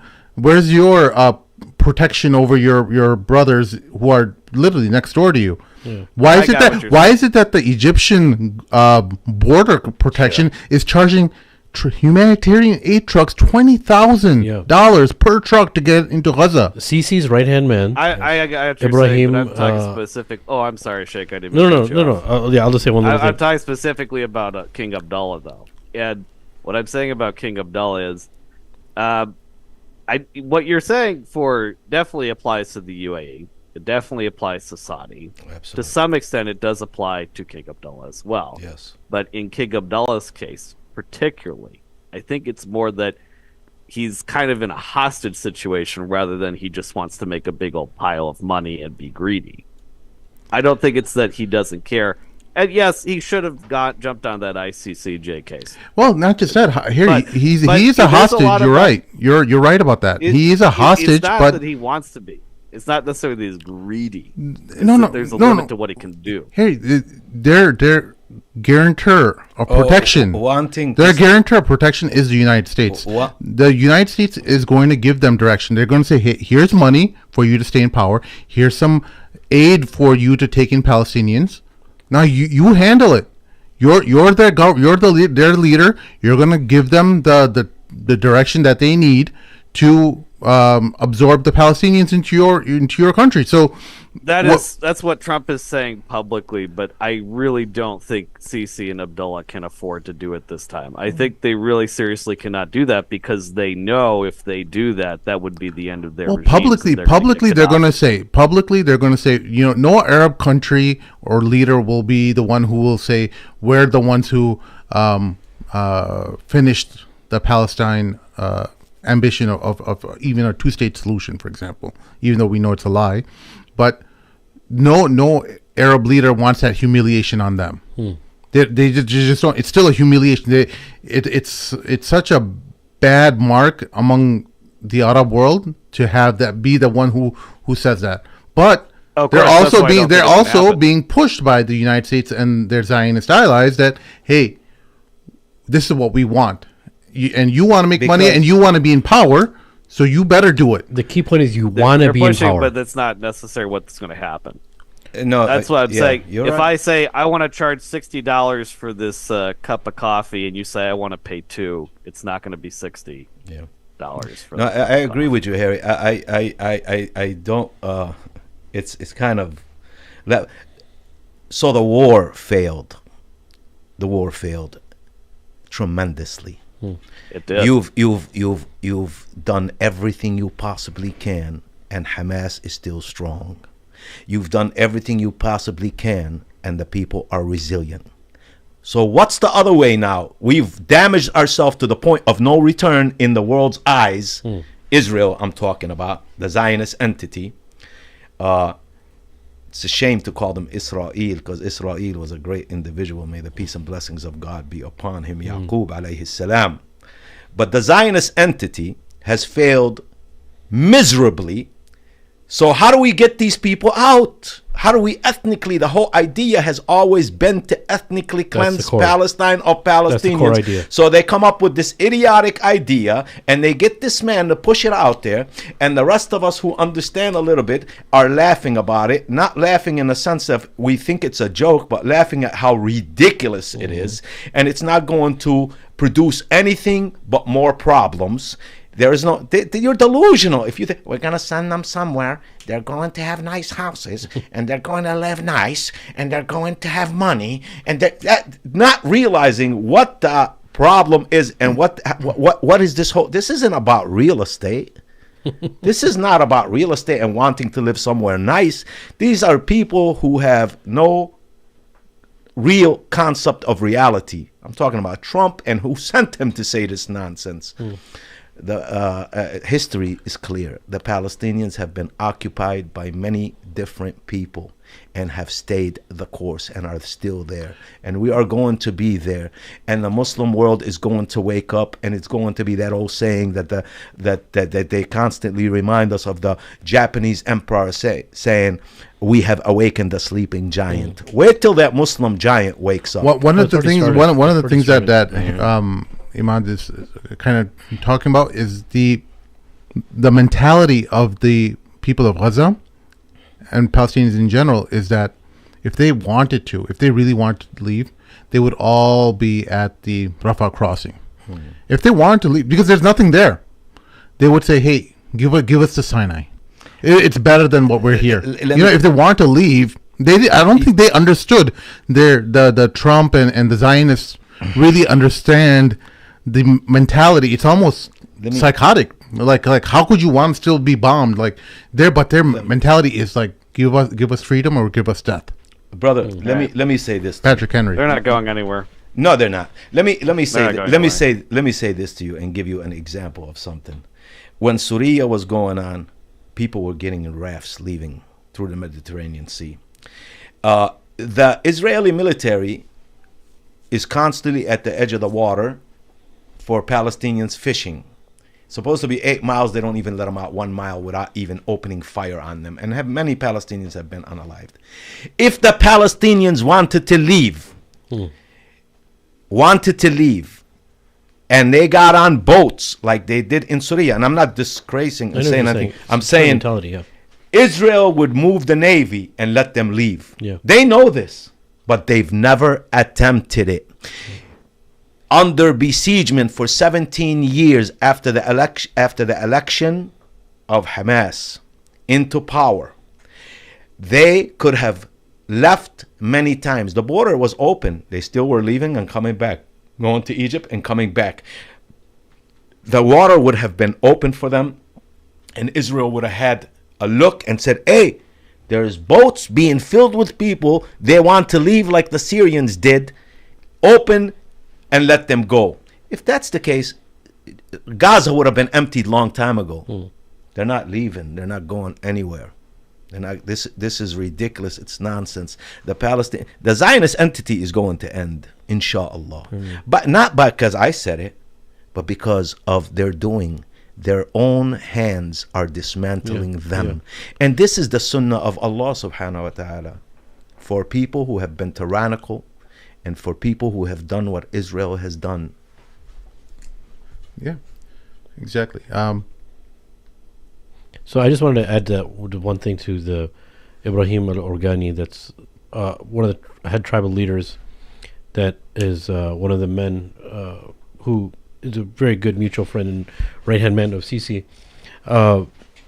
The amount of money, there's been some days where just one day making $2 million off of aid. This is a dilemma with, again, many Muslim governments can do something that looks really nice on the outside, but in the inside there's some crazy happenings, right? $20,000 for aid trucks. For that reason, the Palestinians who are already suffering have to pay more because of the goods that are coming with that many. And there's been some instances where aid trucks have been charged $60,000 per aid truck, per truck. Yeah. So imagine the people that are involved in facilitating this, the money that's being made. The reason I mention this is they don't see this as a catastrophe with my brothers. Like, how can I make money off all this aid that's coming through my country to help the Palestinians? That's a capitalistic problem. That's a capitalist mind. Exactly. Where they're suffering money. Yeah. And Harry. Gentlemen, did we freeze? No, did we? Was that recording? Up here. No, we're okay. Can you hear us? No, I think Harry's frozen. Oh. No. I wanted to say to Harry, and those Egyptians who are doing that are Sunni Muslims. Yeah. Sunni Muslims. So that's the thing. But Sunni Islam doesn't tell them to do that. That's the difference. And then when I mentioned the Syrian brothers and sisters, may Allah strengthen them and give them all the victory in the world, about going into the Mediterranean Sea where many of them drowned and suffered. the Libyans did it also. Many Africans from Africa did it also, trying to get into Europe.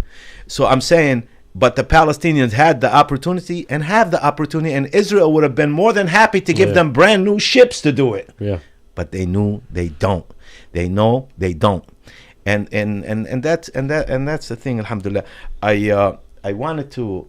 Can I address a few things? Yeah, go for it. Just so we are clear, for those who don't know and those who are watching, the Zionist entity says that God promised them this land. I just want to say, if you follow the Torah and you say in the Torah that God promised the children of Israel this land, then you have to go to another part of the Torah that says God took it away from them. And it says, and Samuel said to him, the Lord has torn the kingdom of Israel from you this day and has given it to a neighbor of yours who is better than you. And this is in 1 Samuel 15:28 and Joshua 13:1. So if you are God's chosen people and God gave you this land, God says in the same Torah, he tore it away from you and gave it to a neighbor of yours who is what? Better than you. So if you're chosen but your neighbor is better than you, so I guess he's more chosen than you. And then, so that debunks that part of it. And then if you want to talk about this is your country and that you it was always yours, then let's look who has more of a right to speak on this than those who created this nation. And Ben Gurion, whose name is David Gruen, not Ben Gurion, that's a fake name.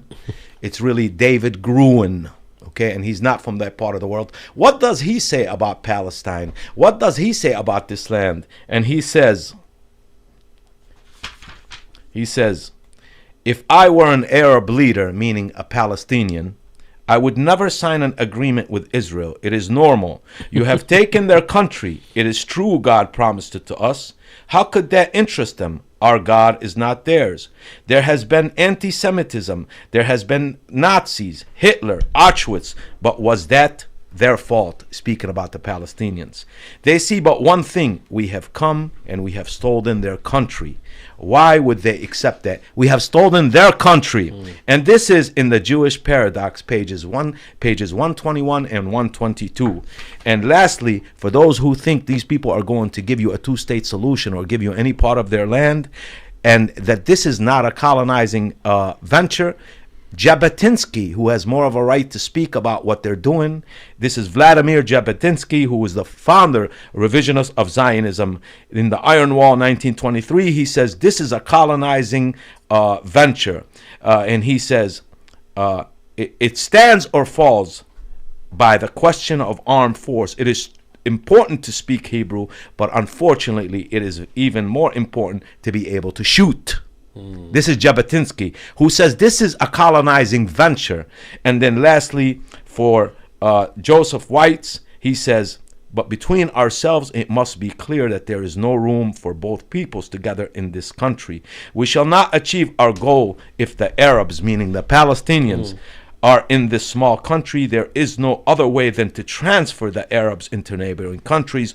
All of them, not one village, not one tribe should be left. Joseph Weitz, head of the Jewish Agency's Colonization Department, 1940. And, you know, if you want to read more about this, it's in my book, My Land, Palestine. One of the things as well, outside of the economic benefits and stuff, because to be honest, I think if given the right amount of money, there's a money to everything, right? There's a dollar in the capitalist mindset is always attaching a dollar sign to anything. You know, how much is it valued to take in the people of Gaza to Egypt? Is it wiping away your entire national debt? We can do that for you. But one of the things as well, in their own interests, in the own Arab region's interests, these Arab leaders, these corrupt leaders that we have in our lands, the reason why they don't is because the Palestinians, for the most part, we know there's some communists, we know there's secularists and some Christians as well, but for the most part, these are very practicing Muslims. These are not just practicing Muslims, they're Islamist Muslims. They want Islamic values in their government. They want their governor to be their leader to be Islamically inclined. Hamas didn't just win election just like that, but because they actually stood for something. They stood for Islamic values, whereas the PLO didn't. You know, and the people of the West Bank are they're different in that regard. Because in that time, there was a wave of sentiment of nationalism in the Arab world. Why Yasser Arafat and so won a whole lot of credibility and sentiment among Palestinians is because they were very nationalistic at that time. Exactly. But there was a shift that happened in the 90s and stuff where Hamas took power in Gaza because Islam started creeping up in their hearts. And now what happens is if you take that population into your country, you start fermenting Islam back into this political Islam, not just practicing Muslim, I'm going to go to the mosque and mind my own business, but a political variation of Islam into their own populace that they don't want, that can be a threat to their own survivability. Their long-term survivability will be threatened. Well said. So this is also one of the reasons why they don't want to take it. It's not because it's just simply about dollars and cents here. It's the type of people they're bringing in. Yeah. Well, I mean, it's clear to see that the person you are afraid of, meaning the Zionist entity, these people are not. The person you're scared to fight, these people are not. So imagine them winding up in your place, and they're not scared to fight that entity. Who are you? Who are you that they will turn on you to get rid of you because of your corruption and help awaken those who are under you to wake up out of this deep sleep that they are in and kick this nationalism out right in its butt out of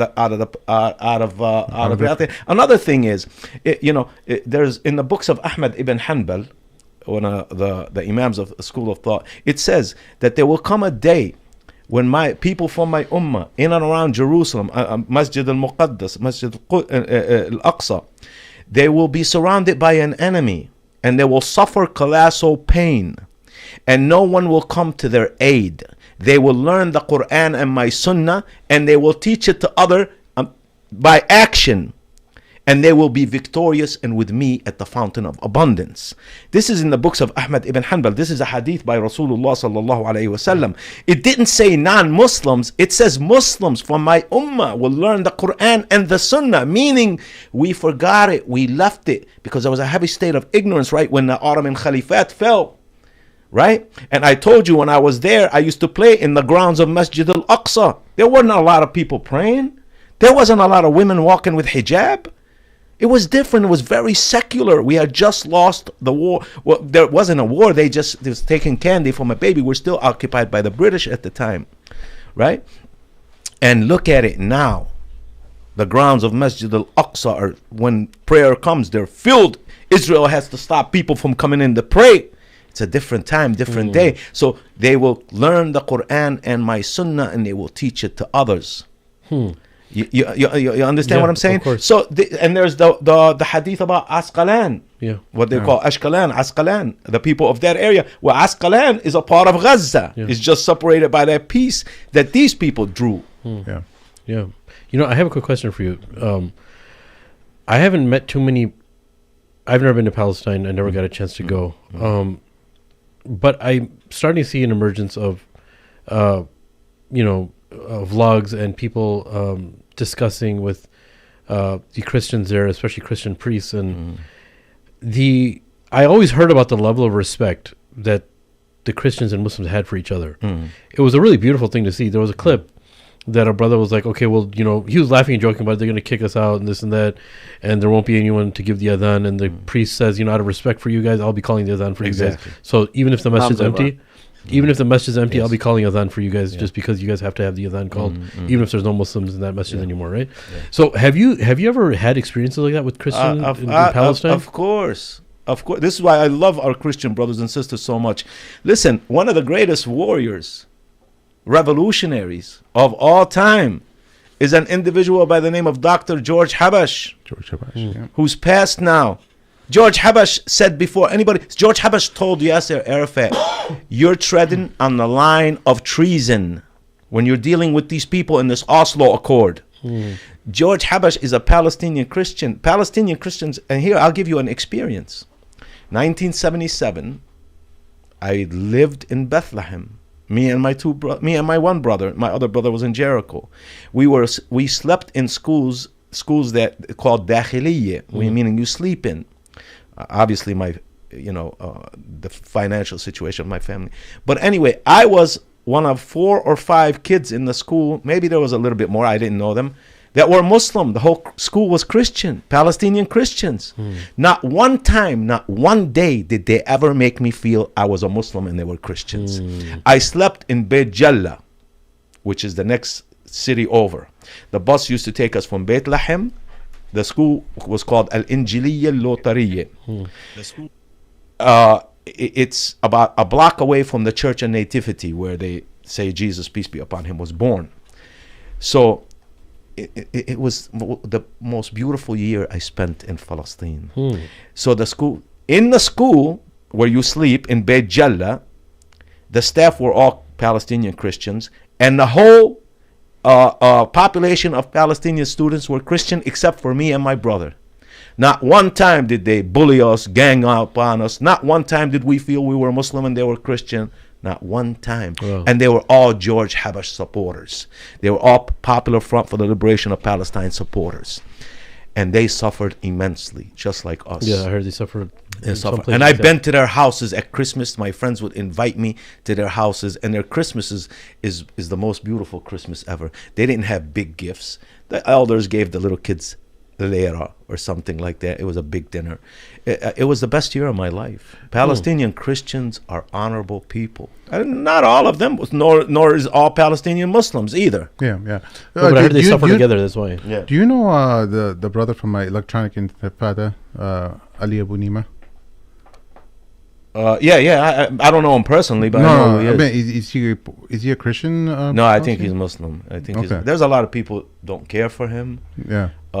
I've heard mixed things from Chicago. I didn't know. Yeah, I mean, he's doing some amazing work in terms of the analysis that they're bringing up and the team that he set up around him. I know he's done more things than I've seen some shuyukh do. Yeah. So I mean, who am I to criticize? Yeah. Look at him, put him next to Hamza Yusuf and see what you get. Oh, snap. Name dropping now. Yeah. All right. So right now we have the hostage exchange that happened as well. So we had the 3 Israeli hostages that we thought weren't going to be released they were supposed to be released last weekend, but because of Israel's repeated violations, which has been documented and even leaked to the New York Times by Israeli mediators, that they are violating the ceasefire agreement. So the Hamas withheld the exchange last weekend, and the Trump administration gave them until Saturday to release them. So they did do the release today, and it seems like the ceasefire is going to hold, at least for the time being. And may Allah reward you for bringing up that part, because I think we missed it. When you said within their society, there's a segment that's put it out there that the Israelis are violating the ceasefire. Yeah. We forgot about that part. That's actually another thorn in the side of the Zionist entity. Yeah. Decent Jewish people who are out there. Even there are some who were Zionists, maybe not hardcore Zionists, who are standing up against the Zionist. But it's not even that. These guys. So may Allah reward you for bringing that up. But look what they put on the line too, though. It's not just giving information. Them leaking this information, they've jeopardized the lives. Exactly. Yeah. And they took out a paper. They took out a huge ad in the New York Times. Yes. A full-page ad, Jews against ethnic cleansing. Yes. And they're prominent Jewish people all across that page. That's another thing. And believe you me, that number from that society is growing. Yeah. Oh, it is. Every single day it is growing.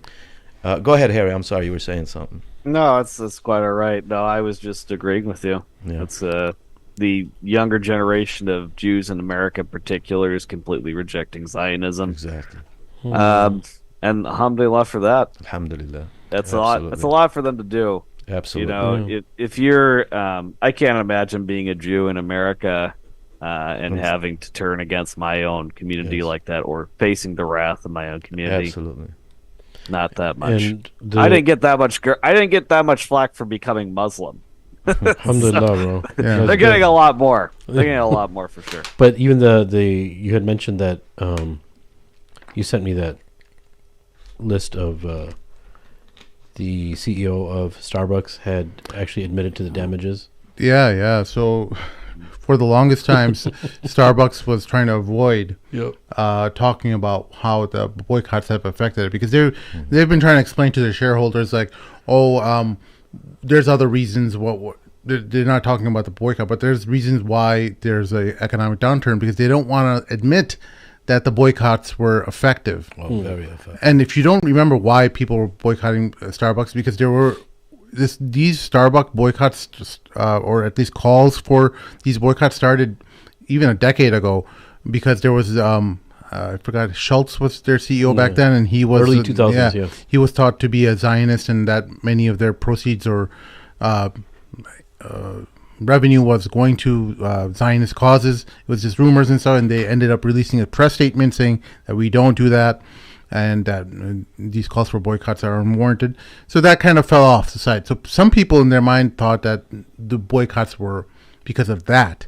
It's not because of that, but because Starbucks has a union, a workers' union, that came out in support of the people of Gaza when this war broke out, and the main corporate office of Starbucks condemned them. Exactly. Condemned their workers, the workers' union, for making or issuing that statement, and that that was the starter for the boycott. Thanks for making that distinction, because a lot of people still think it's the original. Yeah.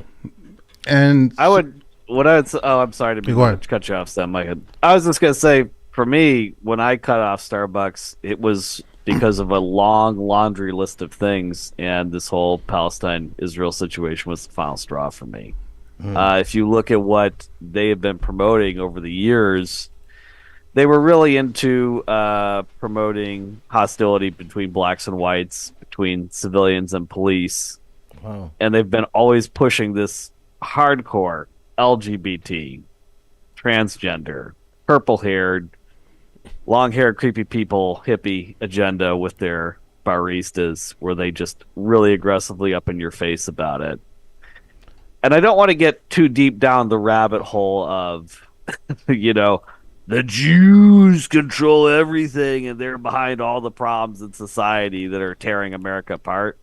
But in this particular case, I would have to say Howard Schultz himself was definitely behind a lot of toxic problems in our culture. Strong Zionist. And so he was already alienating a lot of people before this whole October 7th kerfuffle, for sure. Yeah. And I'm happy to see him go. It's funny we were just talking about that, because I was just posting on X earlier today that, here in Indonesia, I have so many incredible, delicious alternatives to Starbucks. And even in America, you've got, what's that?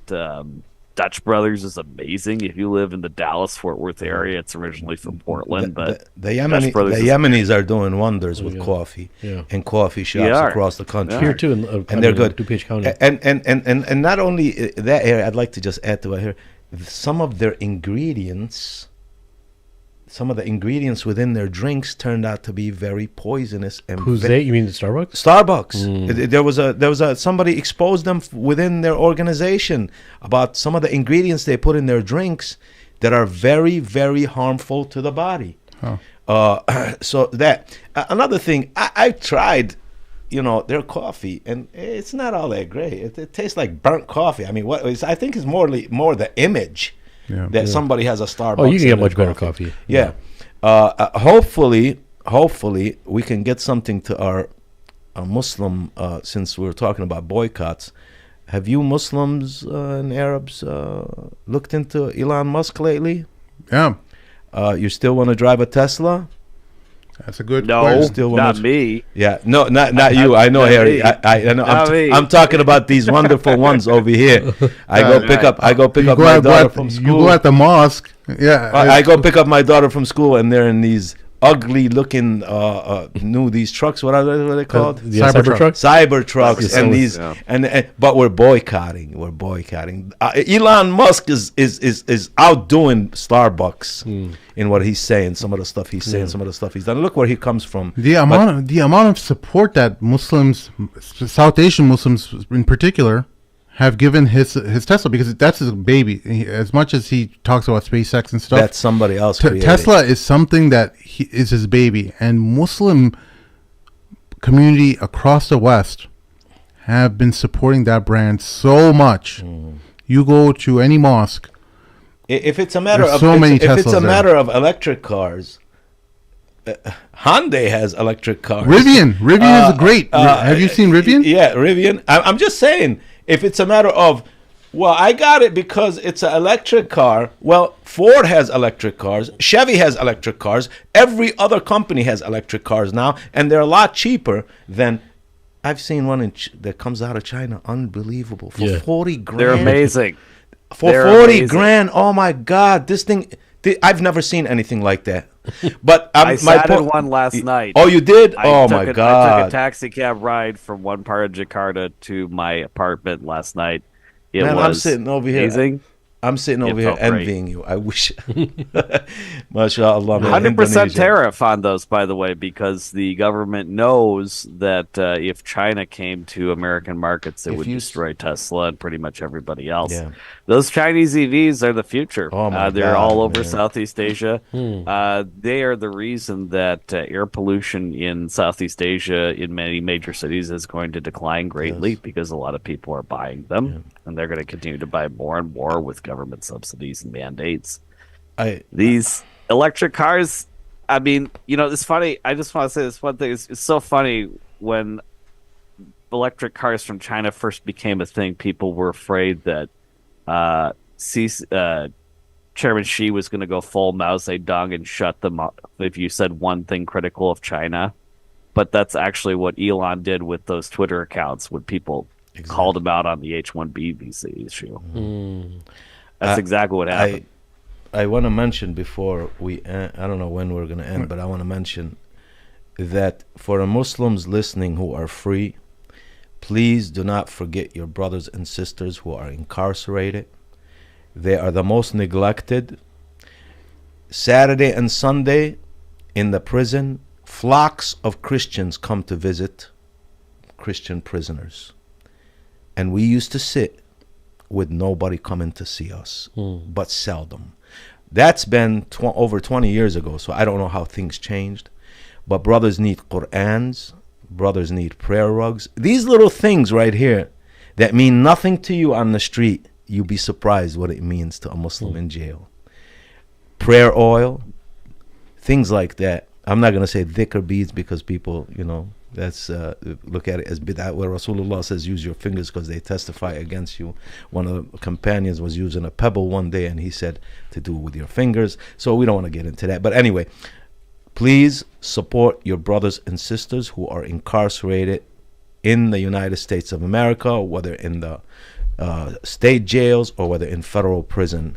This is very important. Allah subhanahu wa ta'ala will bless you. You'll be surprised because it's a vast growing population of people who are converting to Islam. And it's not just African Americans, but African Americans have carried the banner and took off with it. I seen an individual who was actually locked up for a hate crime, who was tattooed from neck to sleeves. And he is the opposite of this brother Harry.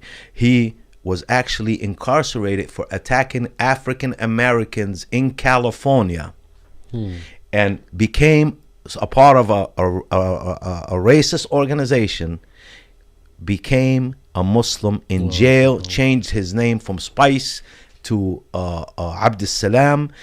He swore when he got out of jail because of his hatred of what he was taught here.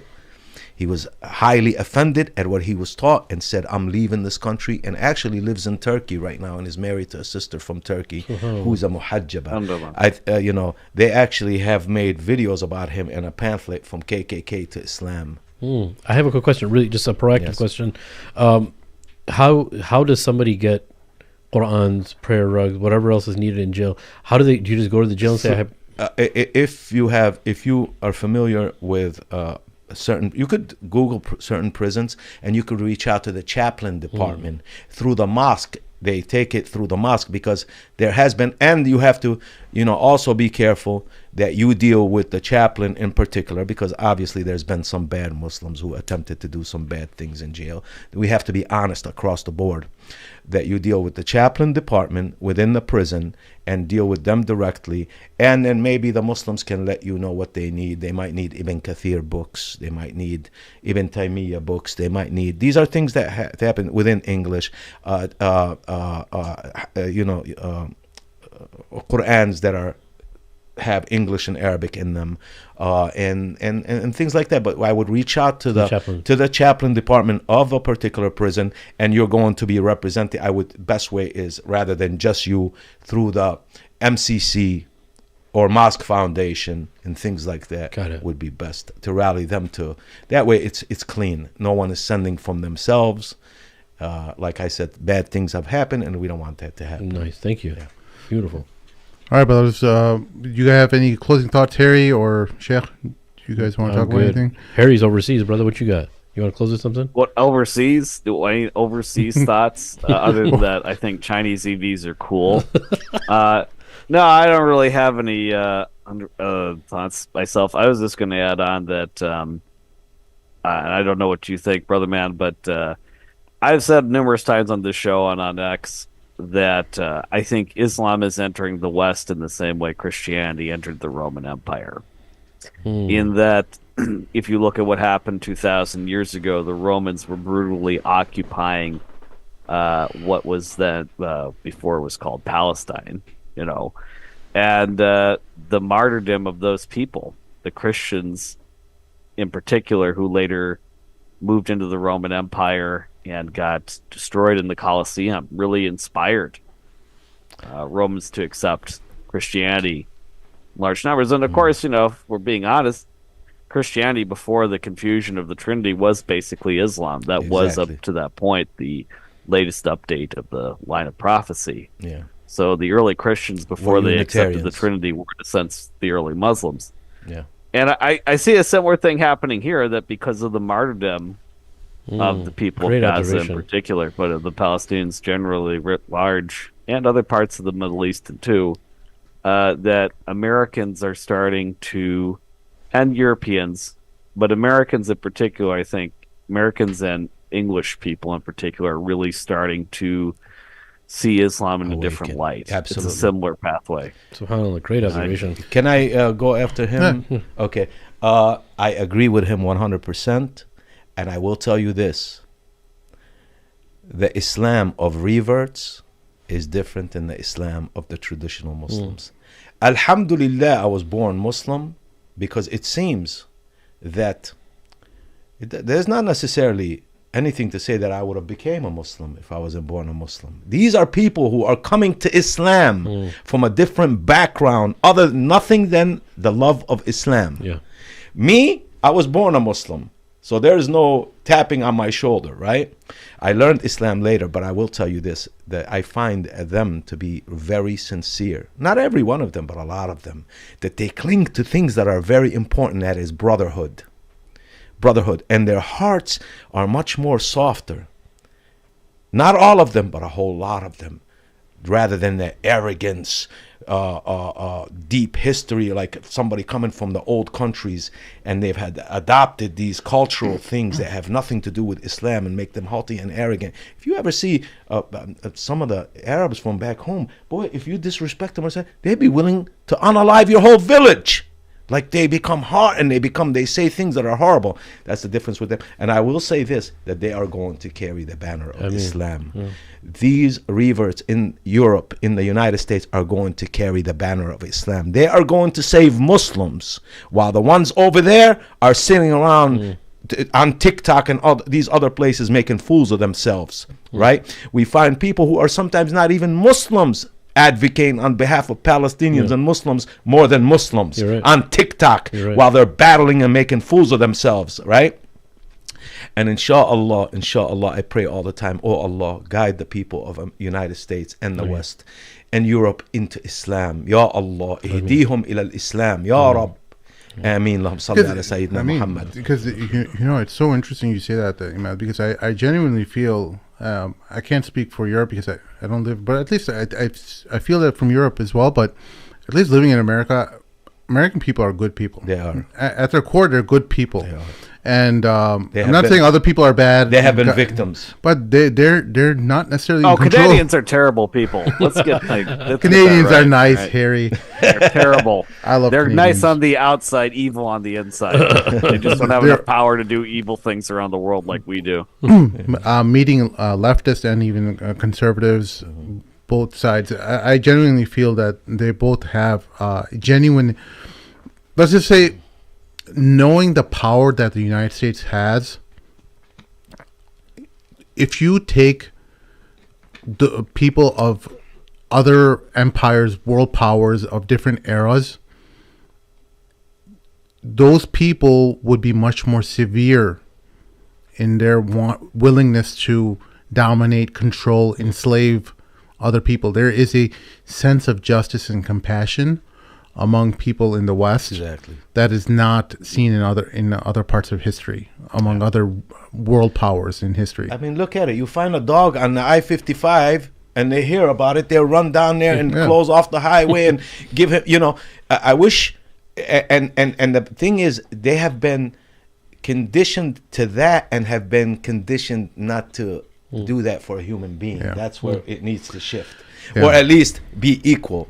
Lastly, I want to say, for those who think that it was never Palestine, that it was Israel, you are sadly mistaken, because if you go to Genesis in the Treaty of Beersheba, it says that Prophet Abraham lived as a foreigner for a long time in the land of what? Not Israel, in the land of Palestine. That's in Genesis in the Treaty of Beersheba. So it was that verse right there, or that thing, that treaty, is long before the word Israel existed, because Israel doesn't exist until a grandson is born, whose name is Yaqub, who Allah names Israel. Isra meaning prince, Il meaning God, prince of God. And then even before Jew, because the word Jew is derived from one of the sons of Yaqub, whose name is Judah, who was the head of the tribe of Judea. Judaism, Jew. His people nicknamed him Jew, short for, or Yahud for Yahuda. So the word Palestine exists in the Old Testament before the existence of Israel and the existence of Jew. Yeah. So there you have it. From your own book. Awesome. That's our show for this afternoon. Thank you all for joining us. We'll be back on our regularly scheduled programming up until Ramadan, and if Sheikh decides that we're going to be doing episodes during Ramadan, we will do it. So drop a comment in the comment section below, and encourage our beloved Sheikh to continue coming to the studio and doing a show with us. Astaghfirullah, may Allah forgive me, and mainly, and one of the biggest things, may Allah reward you brothers for inviting me. It was an honor meeting you, Harry, Akhi. May Allah reward you, man. You're a beautiful brother, Allah. And thank you for inviting me, because I don't, I'm not even up to par, but barakallah feekum. It's an honor having you all the time, bro. Yeah. Every time. Awesome, brothers. Thank you all for joining. We'll see you all next time. Assalamu alaikum. Assalamu alaikum.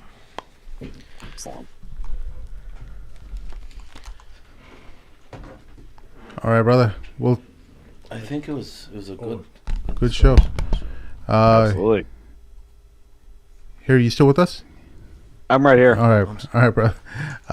Man. Yeah. 1 second. I'm just I gotta end this show real quick.